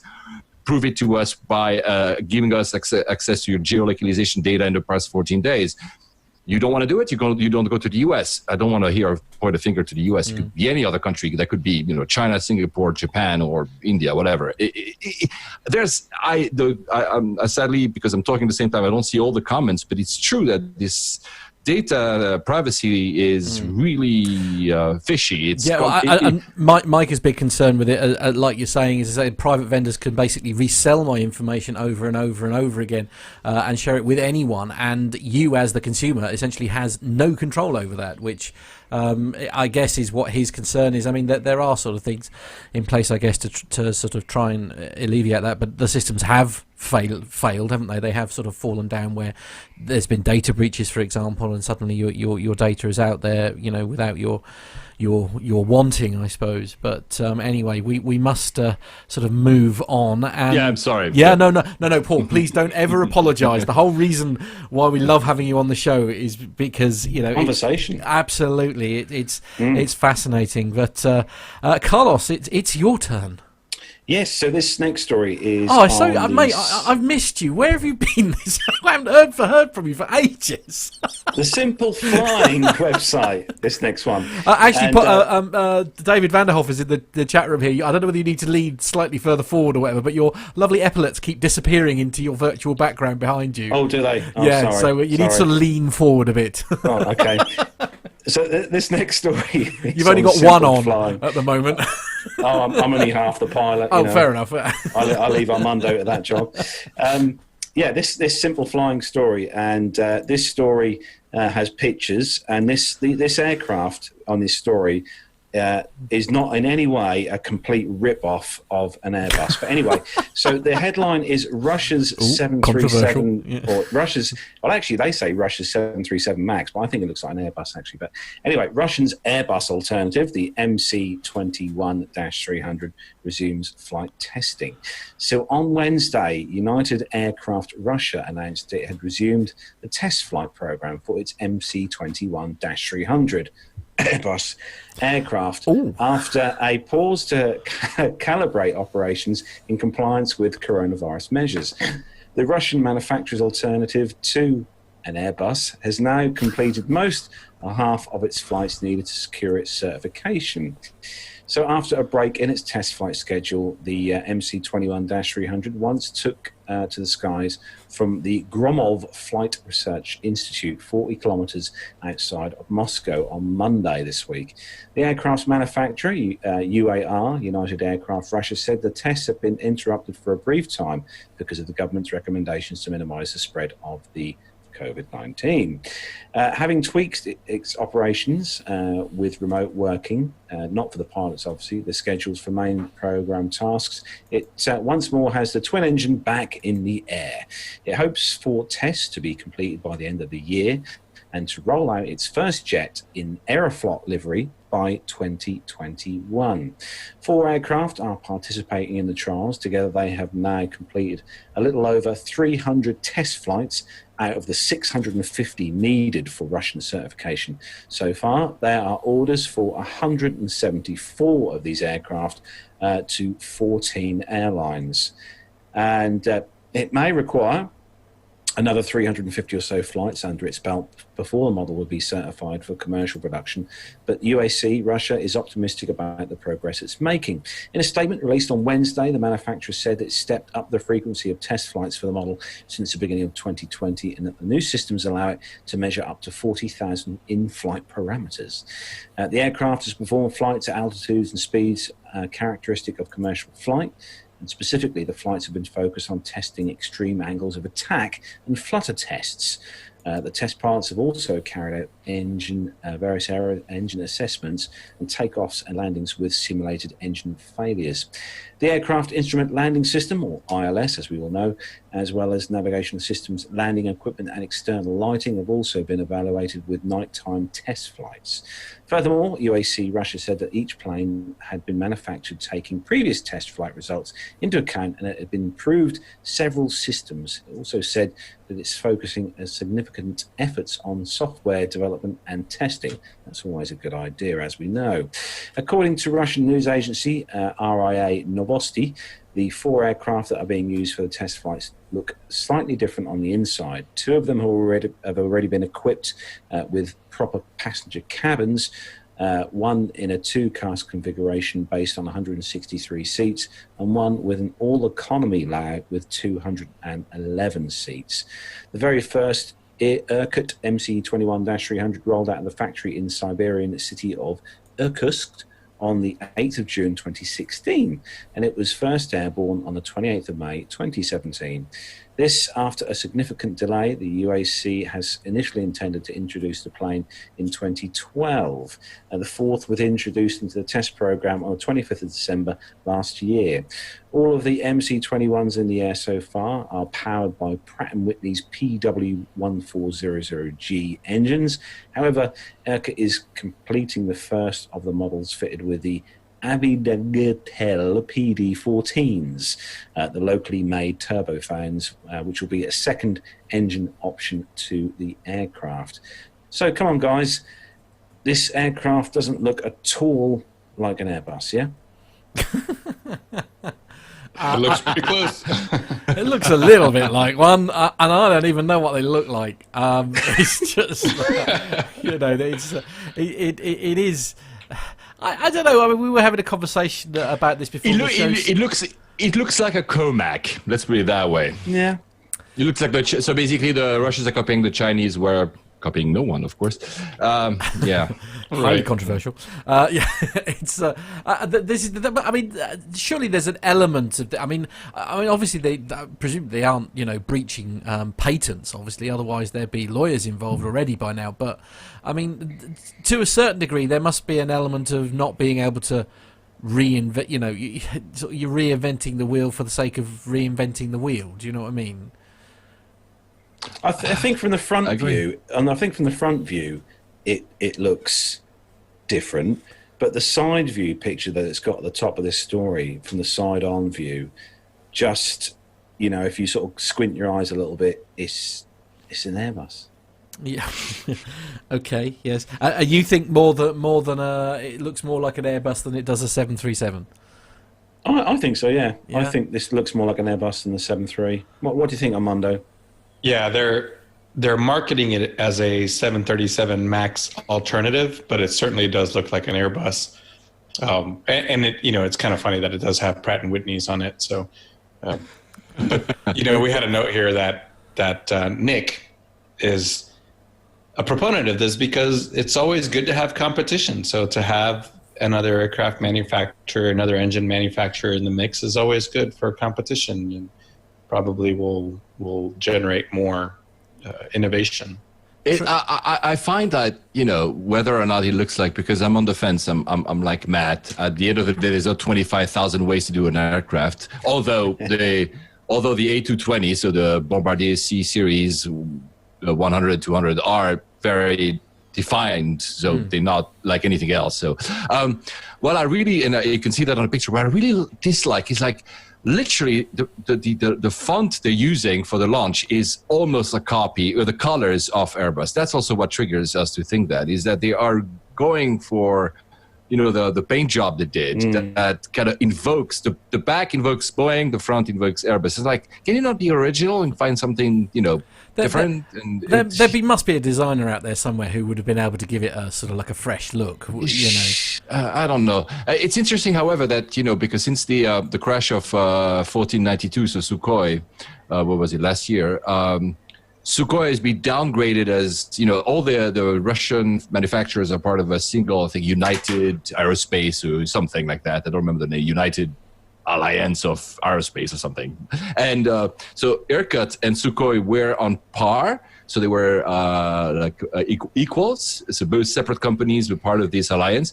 And now the government told Sukhoi, no, now you are just under the orders of Irkut. So actually Irkut is now the prime company, apparently, that the Russians are pushing forward to be the holder of the flame, not Sukhoi anymore. So we might see this, but I don't know. I mean, it's good to have competition, but it's maybe a bad market too. Yeah, Nick Codling in the chat room is actually saying that there's a history of Russians taking inspiration from the West, the Tu-144, the Buran, etc. Yeah. Although, as a mechanical engineer, I'm always happy to seek inspiration from what's gone before, and I mean, there's a lot to be said for that, isn't it? Is it like we're saying, Paul? It's like sometimes perhaps it isn't worth reinventing the wheel. And there is, of course, this is a slightly controversial, but there's a strong possibility that this thing could be actually in the air in service, probably before the Max gets back in the air. Honestly, guys, I've seen the Buran, so the copy of the space shuttle. Yeah, it's the same, guys. It's not only an inspiration, Nick. It's actually a copy. I didn't go inside, obviously, but yeah, come on. Let's not sit on the fence here. It is essentially a direct copy. Yeah, there'll be a lawyer in touch any minute. Yeah. I was looking at story number 10, and for some bizarre reason, Matt, Captain Al came to mind, but I'll let you read this next story. Oh, right. Okay, I'm slightly frightened now. Okay, so this is from AIN online, basically, and it says carbon neutral. Oh, I see what you did there, yeah. Carbon neutral Farnborough doesn't rest on its green laurels. So business aviation is an easy target for those who argue that aviation's impact on the environment is too high to be sustainable, and the industry might well find itself under scrutiny again this week with the observance of the annual Earth Day, which I think was actually the 22nd of April this year, wasn't it? And its call to take action against damaging climate change. Rather than just deflect the inevitable criticism with well-practiced lines about this mode of transportation's balancing contribution to economic good, Farnborough Airport in the UK decided in 2007 to aspire to a more definitive and voluntary response by setting itself the goal of going carbon neutral. So 9 years later, in June 2018, the privately owned business aviation gateway achieved that goal when it became the first airport in the sector to achieve carbon neutral status as defined by the Airports Council International Level 3+ Airport Carbon Accreditation Programme. Blimey, that's a bit of a mouthful. It achieved this more than a year ahead of its planned schedule. In the process, Farnborough cut its carbon dioxide CO2 emissions by 42%, reducing it by 2,183 tonnes per year, and this total has continued to fall since then. Any carbon still being emitted is then offset through approved programmes to mitigate the impact of its activities on the environment. We wanted to be ahead of the curve on this issue. We wanted to show that we recognise our impact on the environment and show that we are doing something about it, said Farnborough's Airport's Environment Manager, Miles Thomas. With a degree in biological sciences and past experience as an air traffic controller, he was recruited in 2007 and led efforts to start the journey to carbon neutrality by making a sustainability charter a key of the airport's master plan spanning 10 years from 2009 and then onwards to 2030. The sustainability charter addressed just about every aspect of Farnborough's operations, including carbon emissions, noise, air and water quality, and of course waste disposal. We need to take a no stone unturned approach to make this meaningful, Thomas said to this magazine. So what measures are they taking in order to meet these impressive targets? Mr. Thomas said, raising awareness and understanding amongst all the people in your organisation is critical, and we had to get environmental responsibility into everybody's job description in a strategy that came down directly from the board. The main focus was on lowering our carbon footprint and reducing our consumption of energy. The first port of call was to stop using heating oil and switch to natural gas throughout its buildings. This included some of the 1950s vintage hangars. All pipes were insulated and distractification fans were installed to reduce heat loss, as well as automatic heat cutoffs when doors are being opened. Meters accurately log energy consumption, and that is reviewed 4 times a year to assess what further improvements could be made. They installed more efficient lighting, replacing tungsten and sodium lamps with LED, 60% less power and also far less light pollution. Solar panels are being used on various buildings where possible. To record air quality, there are 13 monitoring devices to measure nitrous oxide levels around the site. More in various locations across the town of Farnborough that collect samples every 30 minutes. This is part of the compliance process for the local government planning rules, under which the airport was allowed to increase the number of permitted annual movements to 50,000. The airport is also required to test water quality in local streams, runoffs, to guard against contamination caused by spillage from its operations. Also covered by the same rules are requirements to record aircraft noise with monitors at either end of the runway. Through the WebTrack portal, local residents can monitor movements to see for themselves whether operations are adhering to the required flight paths.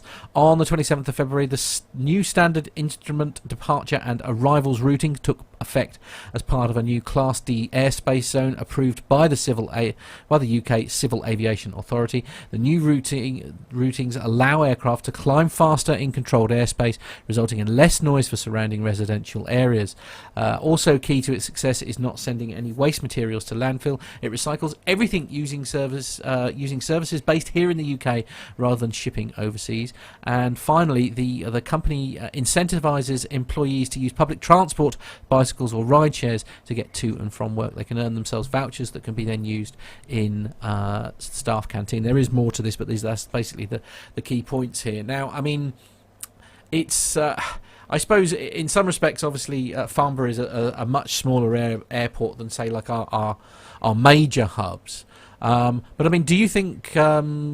Let's go with Carlos here. I mean, do you think this is a model they could apply to someone like Stansted or Heathrow?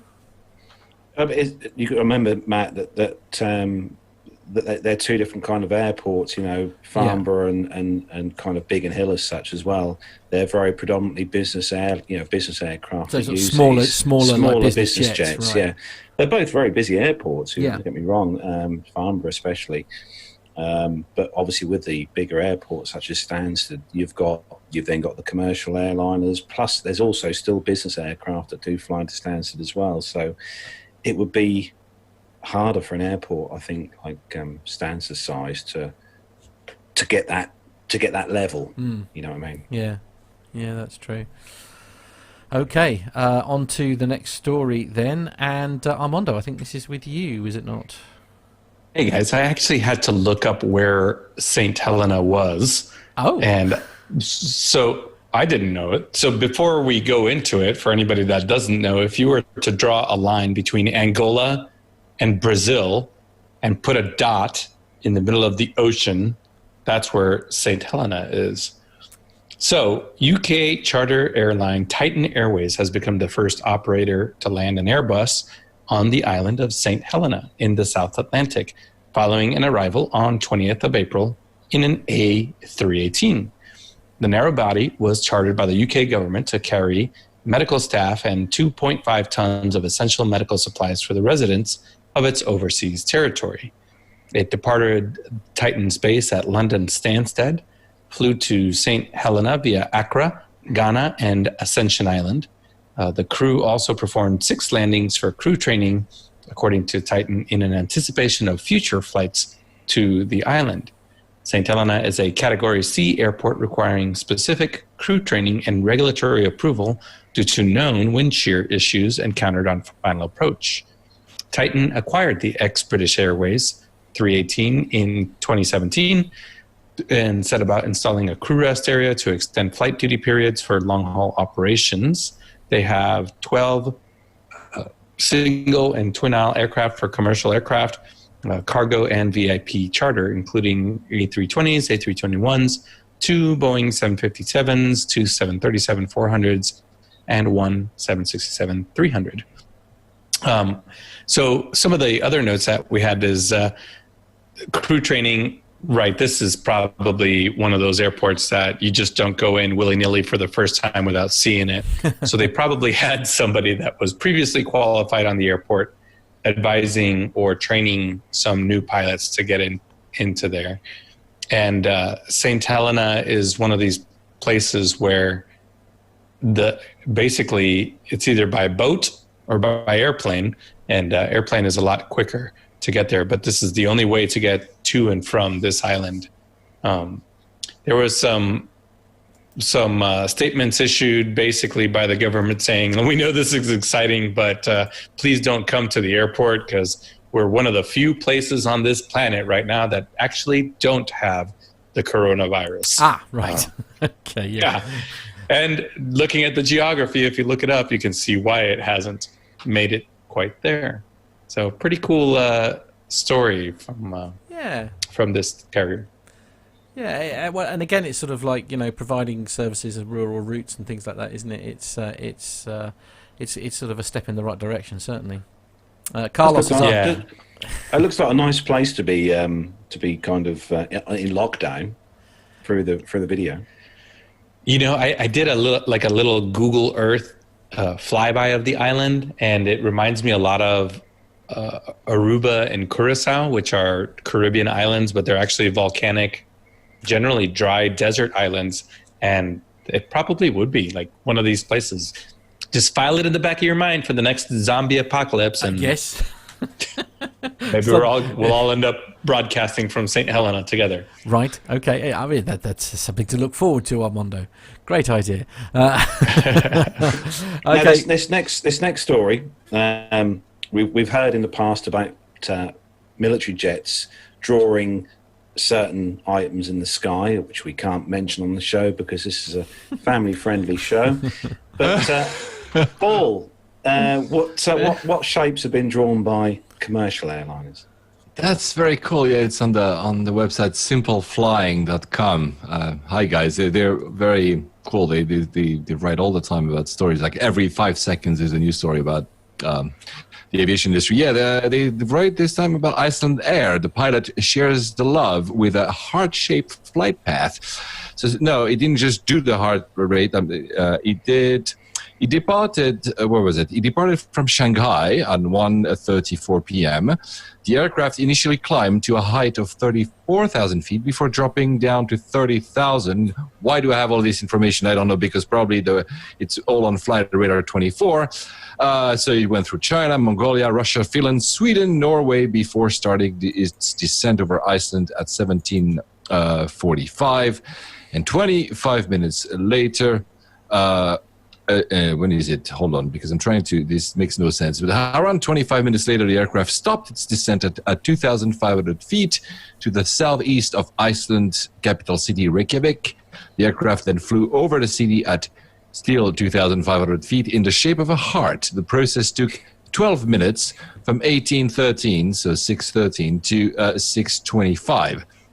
And then, following the hard flight, as they call it, the pilots proceeded towards Keflavik, which is the airport of Reykjavik, home of Iceland, there where they landed at 16:36. So basically, the article is about the exact minute-by-minute description of Flight Radar 24. Yeah, it's very cool. There was another in the same article where a small private aircraft flew around the Swiss border and basically drew, as you know, guys, I'm from Switzerland myself. I was born in Geneva, so yeah, they drew the entire border. That's less nice than the heart.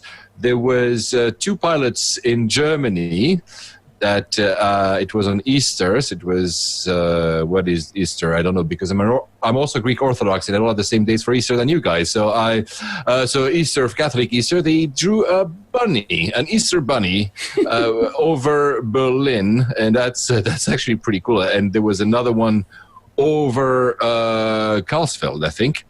And that's what I really like. There was an Austrian pilot who drew what is a plea, of course, to all of us. He drew "Stay home" on top of Austria. Obviously, not the entire Austria, but that's "Stay home." That's only private. But yeah, Iceland there, a heart. And of course, it was a Boeing 767 that had flown from Shanghai to Reykjavik. And continuing in the same breath, Turkish airline, to celebrate the 100th anniversary of the Grand National Assembly of Turkey. 2 minutes of history buff here.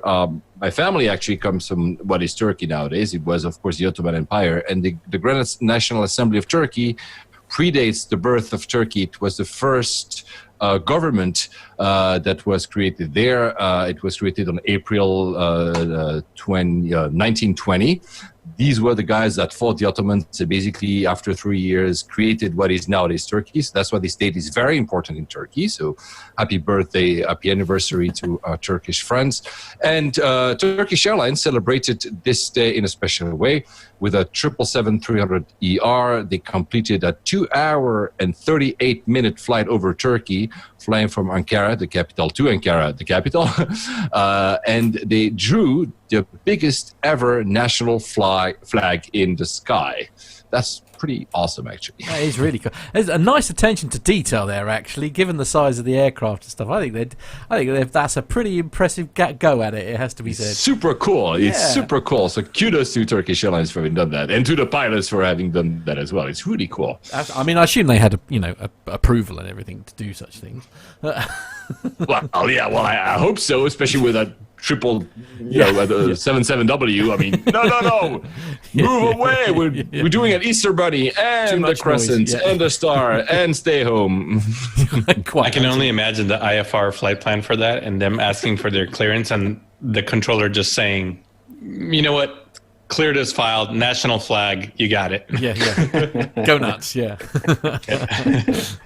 But super cool. I love it. Yeah. It's a nice place to bring the commercial segment to That's an nice, end, isn't it? We like that. A nice feel good story to end the commercial segment with. But moving swiftly on with the next segment of the show. So those of you might have seen last week that a certain Mr. Bounds put together a nice little highlights reel of what we've been doing over the last kind of year and stuff, and the air shows. A kind of bits and pieces, good bits. And well, Matt, we're going to play that for everyone to see. He's got a few of these up his sleeve, I think. So we've got a few weeks to look forward to this. But as I say, a reminder of let's say happier times, shall we?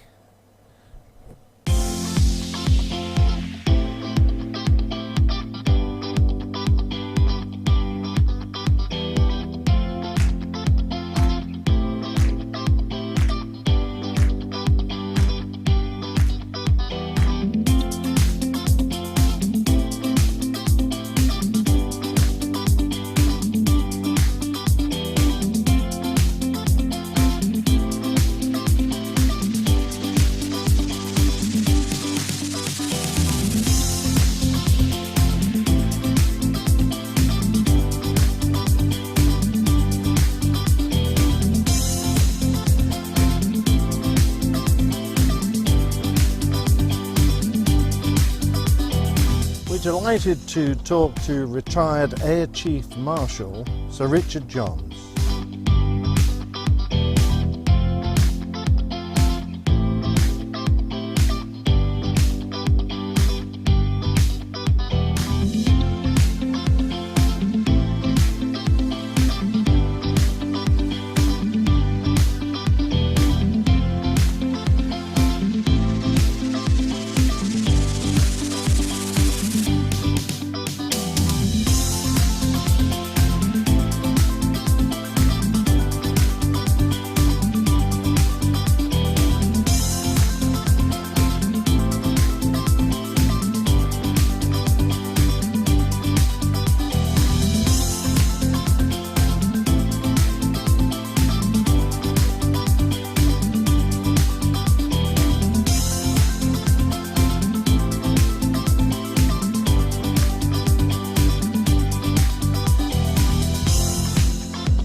And if you're listening to the audio version of this podcast, then you will find that video is available to watch as a separate file on our YouTube link, YouTube page. Take yourself there, you can have a look at it. And it's worth a view. As I say, it's a real sort of fond reminder, if you like, of slightly cheerier times. Although, to be fair, I think Richard Adams was saying actually our next meetup perhaps should be on the island of St Helena, I think. Sounds like a great idea. No, I loving those videos. They bring back some really good memories and stuff of what we've done. So well done. Thanks for that, Nev. Yeah, absolutely. He's busy, but he might be dipping in and out. You never know. You never know. I'm so surprised he flew Finnair and not BA. But it's amazing. I know. But, Nev, I love you because my mother was from Finland, so there you go. You make me proud. It's true. It's true. I know. That's good. I know. Okay, I'm sorry to be the bearer of slightly bad news, but we need to sort of bash our way through the military because we are. Yes, let's go. Let's hand things over to Armando. We are overrunning massively. Matt, play the stinger. Yeah. Okay. Go.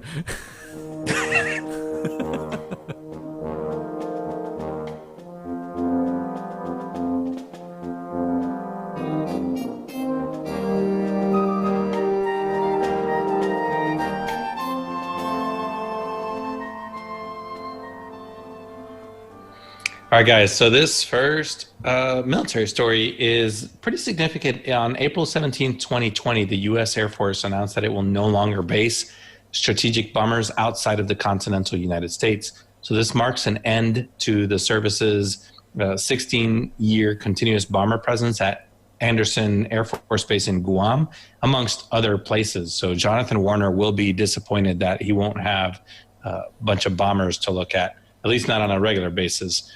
But as the pictures in this article show, and that our Matt is going to show, this impressive elephant walk included 5 B-52, 6 KC-135 tankers, an MH-60 Nighthawk, an RQ-4 Global Hawk, and an U.S. Navy MQ-4 Triton. They were all staged before the last bomber left the island to what they say is remind the world of the USAF's combat power. Not that anybody needs reminding. The U.S. strategic bombers will continue to operate in the Indo-Pacific, to include Guam, as the timing and tempo of our choosing, said Air Force Global Strike Command in a statement. We will maximize all opportunities to train alongside our allies and our partners to build interoperability and bolster our collective ability to be operationally unpredictable. Once again, lots of words, not sure what the meaning is. So this new dynamic force employment, quotes, a model allows the bombers to operate from a broader array of overseas locations, according to them, with greater resilience while keeping the aircraft permanently based in the U.S. According to Air Force Magazine, this last deployment ended on April 16th, just days before the Elephant Walk. The B-52s returned to Minot Air Force Base, North Dakota, which is out in the middle of nowhere. Long expected change comes as service leaders, including the Air Force Chief of Staff General Dave Goldfein and Air Force Global Strike Command General Timothy Ray, said that dynamic deployments of task force-sized groups of bombers will be more effective in the future.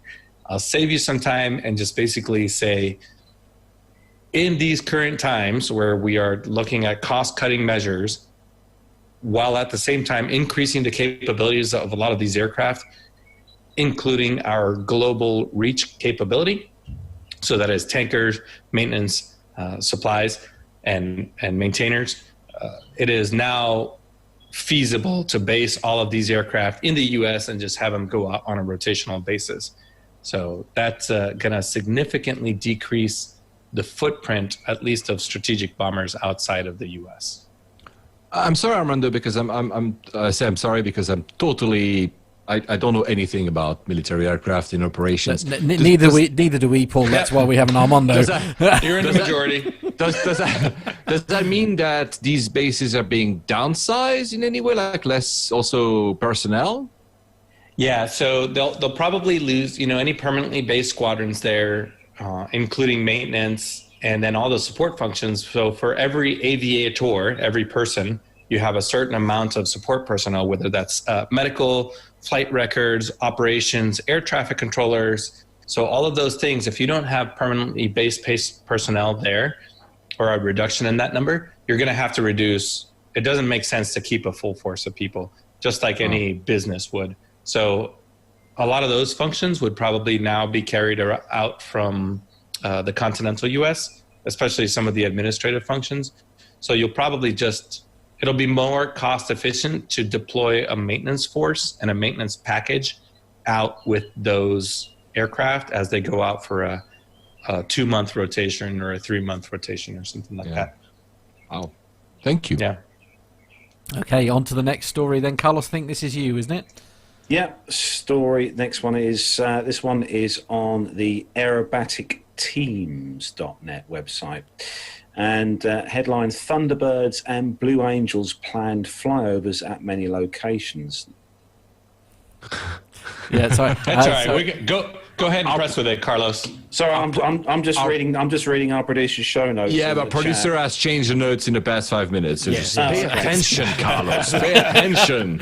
I've got chat. I've got the company. Honestly, here come the I've got everything here. Brace yourselves, brace yourselves. That's why he's a first officer. See what you did I like that. I like Okay, that. yes. I like that. But actually, this story I don't like for one very good reason. That's because they're on about getting rid of the Tornado, which I've got some very fond memories of, actually. Oh, really? From a few years back at Riyadh, when we had the chance to have a look round one of these before the Royal Air Force binned them off. Oh, okay. Just over a year ago. But this one, German Defence Minister Annegret Kramp has told the US government that Berlin has given clearance for the Luftwaffe to acquire 45 Super Hornet and Growler aircraft. Now, these are to replace the Tornado, unfortunately. But the Boeing FA-18F Super Hornet and the EA-18G Growler to partially satisfy the Luftwaffe's Tornado replacement requirement has been approved by the German government. The service, in fact, plans to replace 90 Panavia Tornadoes, strike aircraft, electronic combat reconnaissance, ECR aircraft, with 85 new platforms from 2025. And for this reason, German Defence Minister Annegret Kramp-Grobauer has told the US government that Berlin has given clearance for the Luftwaffe to acquire 45 Super Hornets and Growler aircraft. The 30 FA-18F multi-role and 15 EA-18G Growlers would enable the Luftwaffe to fulfill its airborne nuclear strike and EA requirements within the required timeframes, Kramp-Grobauer said in mid-April. According to Janes, the remaining 40 aircraft would comprise of additional Eurofighters to add to the 143 already in service. Of these, 38 early Tranche 1 aircraft are set to be replaced by the same number of Tranche 3 aircraft under Project Quadriga. While Die Spiegel has reported Kramp-Grobauer's comments to her US counterparts, Secretary Mark Esper, no official announcement has been made and no contracts have been signed, apparently. An announcement was expected at the ILA Berlin show in May, and despite that event recently being cancelled due to the coronavirus, an announcement is still expected in approximately the same time frame, although it's unclear as to whether this will be a down select a type selection. As we have previously explained, it says on the story that Germany plans to use the Boeing Super Hornets to fill a NATO requirement to field fighter aircraft capable of dropping the B-61 nuclear gravity bomb. Oh, that sounds really space age. A role currently played within the Luftwaffe by the Tornadoes. Right, now come on, we've got to throw this one to Armando. Come on, do you think that's a good idea, or do you think they should stick with, the Tornado, which Carlos is very much in love with? I like it. Super ironically, the Super Hornet was never approved to carry a nuclear weapon. Ooh. So they're actually going to have to go through a certification process to do this. The Legacy Hornet was, but not the Super Hornet. So, I love the Tornado also. It's just a wonderful aircraft. What a history. But having the F-18s join the Luftwaffe is a step in the right direction. You have to have an airplane that's interoperable with all the other air forces and has the parts. I think maintaining a Tornado nowadays is going to be pretty difficult. So having Super Hornets out there and having some commonality with your allied partners that surround you, you can probably maintain them and do some joint operations just a little bit better. They used to fly over where you work, actually, Matt, the Tornadoes. Oh, did they? Just as Just okay, and therefore over here because it's not far. yeah. They were incredible. They weren't the quietest. No, I can imagine. No military jets. No, absolutely. There we go. Anyway, the last story is with you. We've had a bit of a tease of it already. Armando, what are the details about this then? Yeah, we'll just kind of wrap it up. If you guys go onto YouTube, you probably see some really good videos. I think we played one out last week. We did, yeah. Of the Thunderbirds doing a flyover Las Vegas in order to honor the frontline workers in this coronavirus. So that apparently was popular enough that I can say this because I was in the Air Force. The Navy has decided to join up and be as cool as us. So the Blue Angels, have decided to do the same thing. I only kid because they're doing a joint operation over the next couple weeks. So here are some dates for you, right? So before this airs, let's see, today's the 24th of April. That'll go out on the 25th. So probably the next chance that you're going to have to see them is the April 26th. The Thunderbirds will fly over New Orleans and Oklahoma City. On April 27th, the Blue Angels will go over Jacksonville, Miami, Tampa, and Tallahassee. On April 29th, Nashville, Indianapolis, Detroit, and Chicago. They're going to have to do some aerial refueling between those two places. April 29th, the Thunderbirds are going to be in Southern California. April 30th, the Blue Angels in Hampton Roads. That's Norfolk, Virginia Beach area. And then the Thunderbirds are going out to the Pacific Coast, or the left coast, going out to Portland and Seattle. May 2nd is the next chance to catch a joint flyover between the Thunderbirds and the Blue Angels. And on May 2nd, they will fly over Dallas, Houston, Austin, Kingsville, Corpus Christi, and San Antonio, Texas. Because as everybody knows, Texas is big enough that it's going to take them a couple hours to do all of that. So there you go. Catch one of these joint flyovers, take some pictures, send them into the PTUK WhatsApp or send them into the PTUK email address so we can get some firsthand experience with these.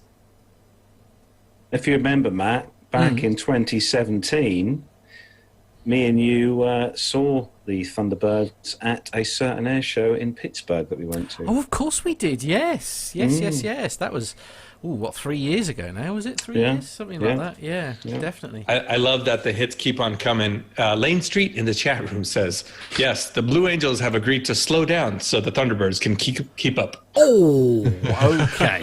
I saw a different video online. Different video online of the Blue Angels on pretty close formation, and then the Thunderbirds were just a little bit further apart, and it said something to the effect of, well, look at the Thunderbirds being socially conscious and socially responsible. Social distancing, absolutely. Yeah, practicing social distancing while the Blue Angels still continue to fly in formation. Yes, absolutely. With where they could basically sort of shake each other's hands. Although interestingly enough, he thinks that Richard Adam thinks the most perfect scenario to this would be to get Captain Al to commentate on it. I think I would pay money to hear Captain Al commentating. If you heard what Captain Al called the Thunderbirds when we were at Pittsburgh, it's probably not a good idea. Oh, I think it'd be brilliant. We'd never be allowed in the country again, but it would be brilliant. No. Well, there you go. That's your military for the week. Oh, dear. I'll tell you what, Armando, we do this to you every single week where we massively overrun on the commercial. What we should do, and hopefully John is listening to this, I reckon next week, just for a change, we're going to do the military first. Yeah. Let's do the military first. There we are. Let's do that. Good idea. Yeah, we'll do the military stories first next week. Oh, boy, we're going to lose half our listeners. No, we're not. No, we'll probably gain a load. Anyway, Carlos, we have some audio feedback to share. Yeah, we do. We have had some really, really nice audio feedback come in from listener Chris Marsh. And actually, for those of you who are watching the YouTube video stream tonight, you'll probably notice that Matt's got a really, really nice picture in the background behind him of an air ambulance. So this is Chris Marsh's feedback, which in the feedback he's sharing his recent experience of shooting with the air ambulance with his DSLR camera. Hello PT UK, I'm Chris, and this is my first attempt at voice feedback. A few episodes ago there was some discussion about life-saving flights that air ambulance and other emergency service units are still making while so many of us are in lockdown. I thought you might like to hear about a job that I did for my local air ambulance towards the end of last year. They fly out of RAF Wellington and cover the counties of Lincolnshire and Nottinghamshire. Although I'm a full-time photographer, I happily took on this assignment free of charge as a donation in kind to the charity. The requirement was to photograph the landing site at night to illustrate their plan to join just 2 other air ambulance charities in the UK that fly 24/7. Despite having been a photographer all my working life, I knew right from the start that this job would be something of a challenge. The word photography comes from the Greek for drawing with light, and the most noticeable thing about nighttime is that there's not a great deal of light to play with. Now, that's not so much of an issue when photographing something that doesn't move about, like, say, a building. You simply put the camera on a tripod to keep it still, and then open the shutter for as long as it takes to let in enough light to make the picture. That wasn't an option with this job, of course, because if the shutter was open for more than a fraction of a second, the movement of the helicopter would make it a blurred and fuzzy mess, and the fast-spinning blades would probably just disappear altogether. The keen photographers among you will probably have worked out that the obvious answer to this was lighting the aircraft using flash. These flashes produce a very bright light lasting from maybe a 200th to less than a 1,000th of a second. Even using flash for lighting, though, left 2 problems. The first one was the distance from the aircraft that I needed to work at, both for reasons of safety and to get the aircraft properly framed in relationship to the landing area. The intensity of the flashlight on the subject drops rapidly as the distance goes up. Doubling the distance requires 4 times more light. Using the powerful studio flash units that I have would have been impractical on the open airfield, and so I just had to do my best with the Canon Speedlight that I normally carry with me. Fortunately, this is capable of concentrating the light, and by tilting it up a little bit, it was just possible to illuminate the aircraft enough to get the shots without shining too much light onto the foreground. There's been a lot of discussion about the use of autopilots and other automation when flying. Like the professional pilots that I've heard talk on the subject, I've always been keen to use automation when it helps me do a better job. In both photography and flying, it seems that the important thing is not just to take it on trust that the automation will get it right, but to understand and monitor what it's doing. You need to be ready to take over and do something different if the automation is not giving you the results you expect. In this case, I knew in advance that I'd need to dial in some exposure compensation. This is because the camera had no way of knowing that I was trying to record a night scene, and left on its own the system would have tried too hard to brighten the image, which would have overexposed the helicopter. Apart from that, I was perfectly happy to set the shutter speed at 100th of a second and let the camera system select the aperture, which I knew was likely to be close to wide open, and to calculate the minimum ISO setting, which will give a correct exposure for that particular configuration. I said that I foresaw 2 problems with using flash. One was the exposure issue, and the other was the much more important one of safety. Of course, as with everything in aviation, safety was the absolute top priority on the shoot. I arranged to sit down with the pilots several hours earlier so that we could talk through what was feasible. One thing that I wanted to be sure of was that the pilots were comfortable with me using the flash, and so we agreed that while the aircraft was still on the ground, I would take a number of shots to familiarise them and confirm that the flash was not a problem. For reasons of cost, we obviously wanted to get as many angles as possible while keeping the flight time to a minimum. The plan that we settled on in the briefing was for me, accompanied by the operations manager, to position the camera on its tripod and to take some shots while the aircraft was still on the ground. This both demonstrated the effect of the flash to the crew, and it allowed me to check that the camera settings were correct. Then the aircraft lifted and made rotations, pausing at various angles to minimise movement. No matter how well you plan something, sometimes a little luck helped too. In this case, it was the late autumn weather, which produced a very slight mist. Not enough to spoil the pictures, but was just right to show the night sunbeam and to create a glow around the other lights. It generally made the images much more atmospheric than they would have been otherwise. While we waited for darkness, there was a lot of time available to chat with the air and the medical crew. I already knew that here in the UK, all the flight operations are completely funded by voluntary donations. What I did not know was that the donations are needed to pay for all the medical equipment too. Even basic things like splints and ventilator tubes and blankets. For all charities, fundraising is hard at the best of times, and even more difficult now we have social distancing. So I would encourage you to take a look at the website of your local air ambulance or similar organisation in your own country, and if you can, make a donation. That way we can make sure that a helicopter flight is always available to people when they really, really need one. Stay safe. And what fantastic advice that is, isn't it? I mean, it is a difficult time that we found ourselves in, of course. And I must admit, I didn't realise that. I knew, obviously, that the flights themselves were all sort of funded, if you like, via the donations. I didn't realise the equipment that was on board was also completely voluntary donation-driven. It is wrong, isn't it? Well, and yet, we all rely so heavily on it. That's the crazy thing about it, isn't it? Yeah, there's no reason why that shouldn't. This essential services like that shouldn't be, at least, if not fully, but part funded by the government. But there you go. Yeah, it's not likely to happen, is it? No. Great pictures, huh? Aren't they amazing? Fantastic. Yeah. As I say, it's just as I say, and just over my shoulder here, as I say, if I just duck out of the way, look. It's fantastic, isn't it? It's maybe we need to have a little chat with him. Perhaps he could share with us a few of his trade secrets for taking photographs of aircraft in the air and things like that. I'm sure we've got some very good photographers in our little community, haven't we? I feel a segment coming on. Yeah, I gotta admit, I would love to hear about that, especially shooting in those light conditions, low light conditions with spinning propellers and things like that. Yeah, I would love to know how to do that.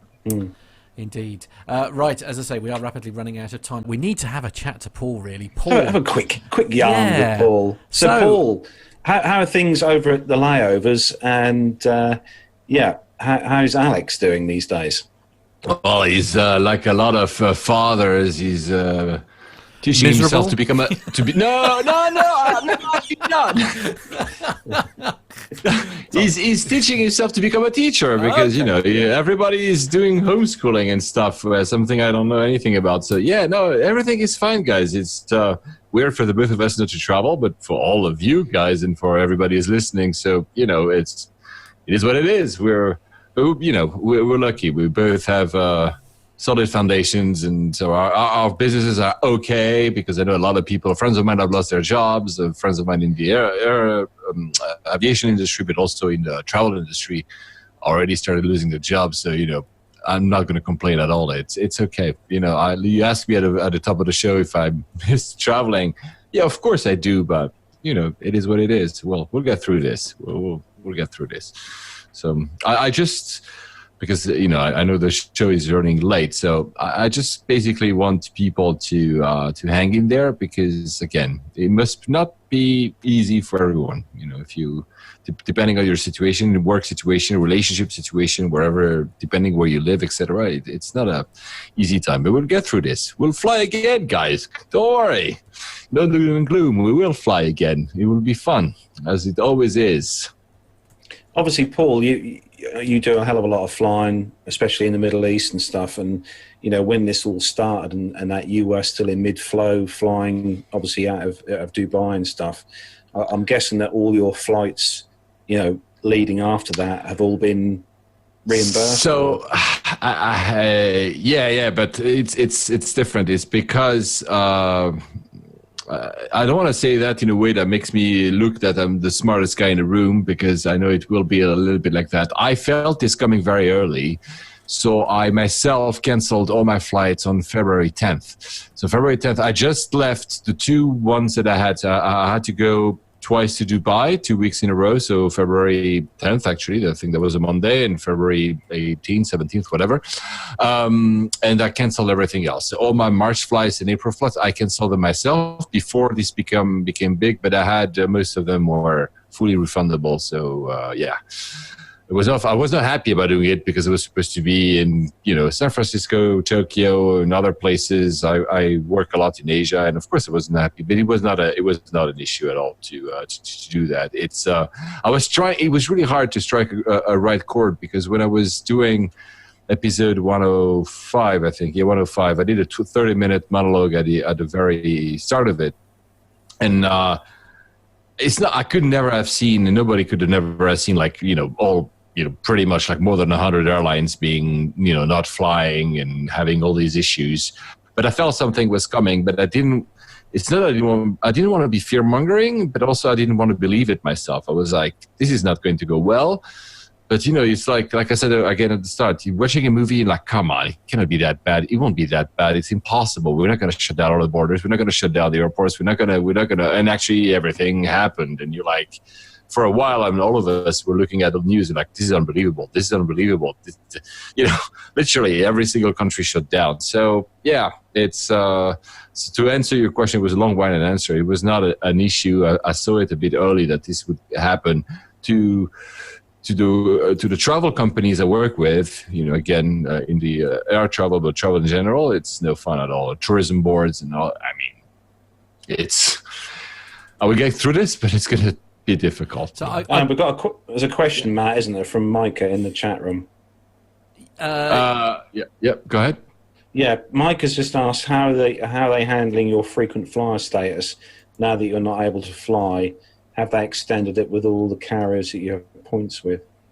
Yeah, look, it's not my primary concern. I'm not in the entire credit card game thing. I have an Amex and I get points and I use them, but I've never been someone that was interested in that because it's just freaking pain. And I even have a low tolerance usually for all these blogs that teach you how to do whatever, and I'm like, oh, whatever. But to answer the question of Micah directly, I didn't really care, but I've received, of course, the emails.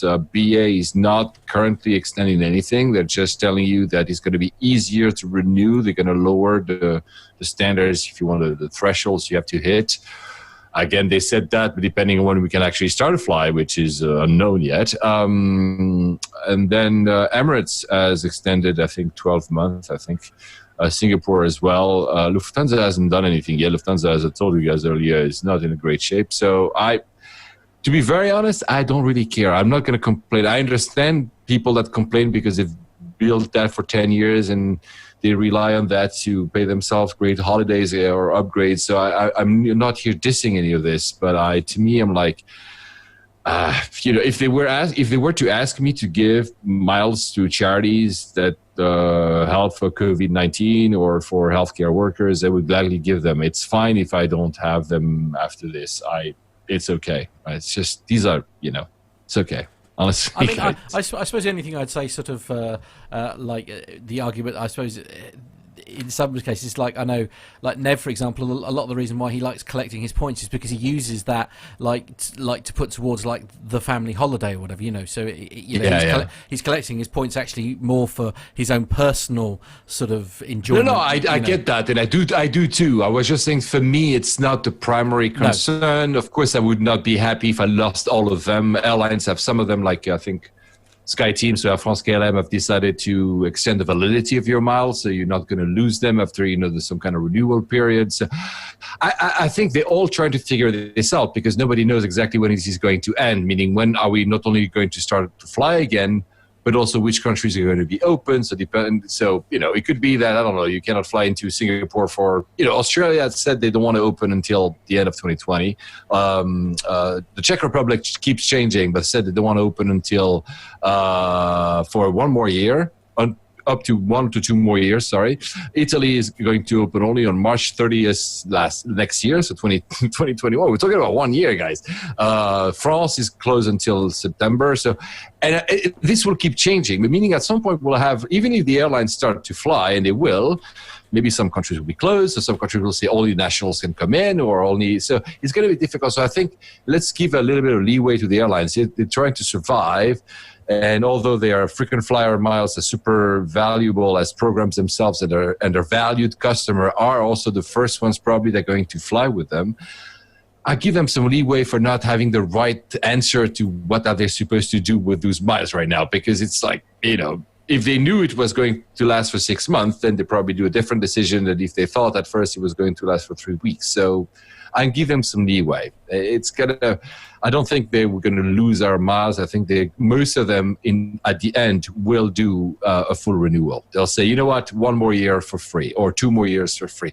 They'll have no choice. Otherwise, people are going to complain. So it's going to happen across the board. You reckon? Yeah. So Tony S in the chat room actually is saying that, Paul, are IATA taking a proactive approach to passenger safety when we all start flying again, or is it up to the individual airports and airlines, do you reckon? So I do work for IATA. Sorry, I'm not on. I do some work for IATA, not on that side, so I cannot know what is being discussed right now. More sort of like viruses, he means, yeah. Yeah, but the focus of IATA is creating standards, and I think for that they will be very valuable. Of course, right now they're trying to coordinate the different governments to discuss about bailouts and how they're going to support the airlines and what airport fees and airport parking fees. Actually, that's the most important right now. So this is what their first primary concern is.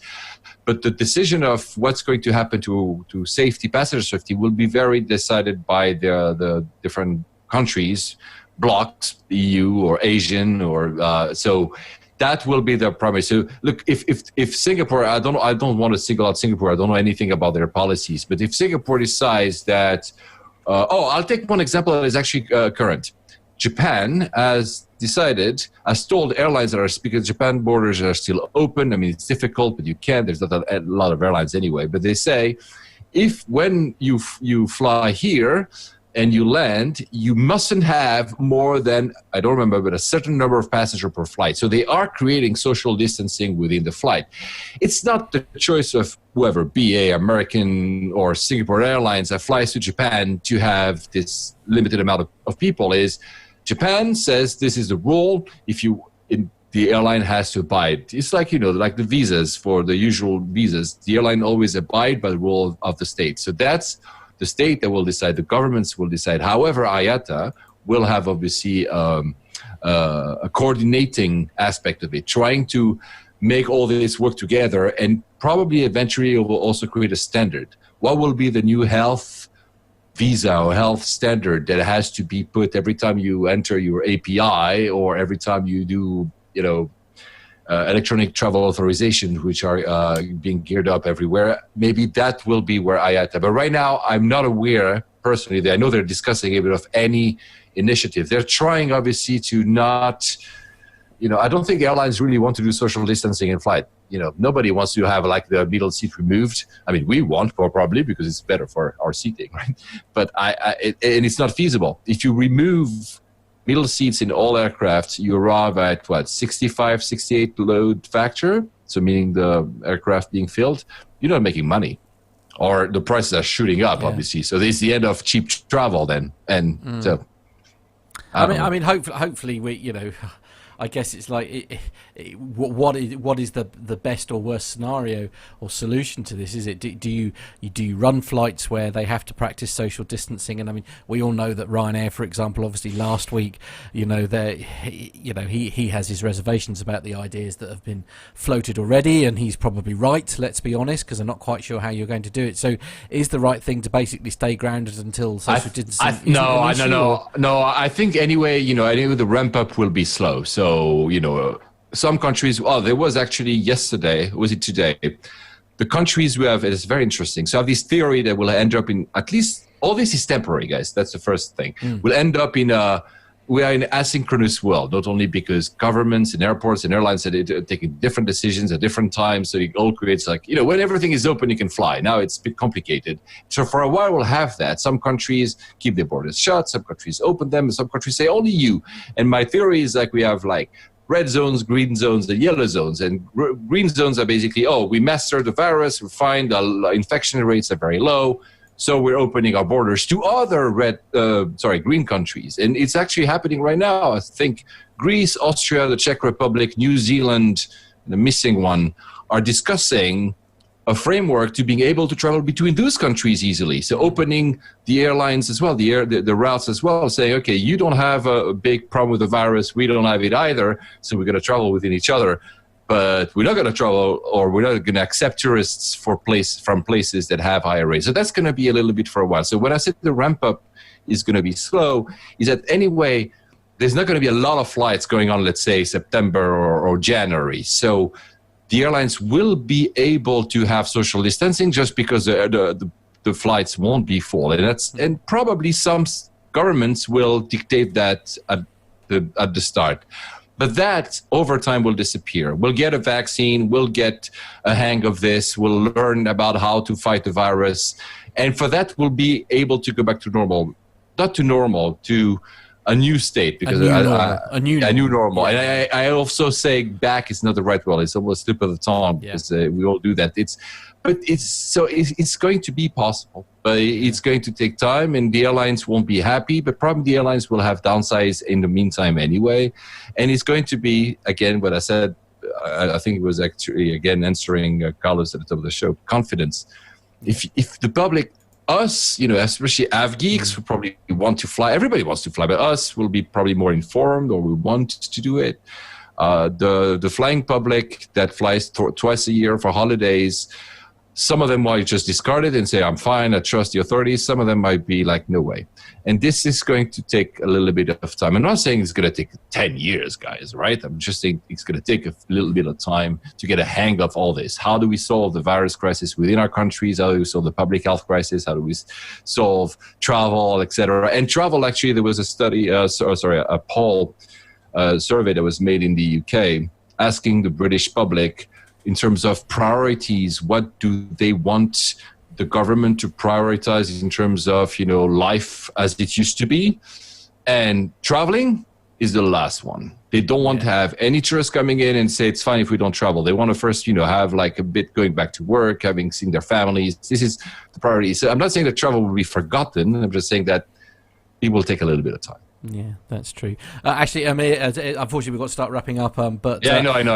Amir is saying that, Paul, when are you and Alex going to record? Are you doing so anytime soon? I'm missing my layovers fix. So. Yeah. Usually it's every 2 weeks or more than that. Soon. Promise you guys. Yeah. Soon. Okay. Paul, it's been amazing. Thank you so very much. No, thank you, guys. As always, a pleasure to be with you guys. Always. And next time, hopefully again in the same room. Yeah, that'd be amazing. But Carlos, the fastest wrap-up you could possibly manage, please.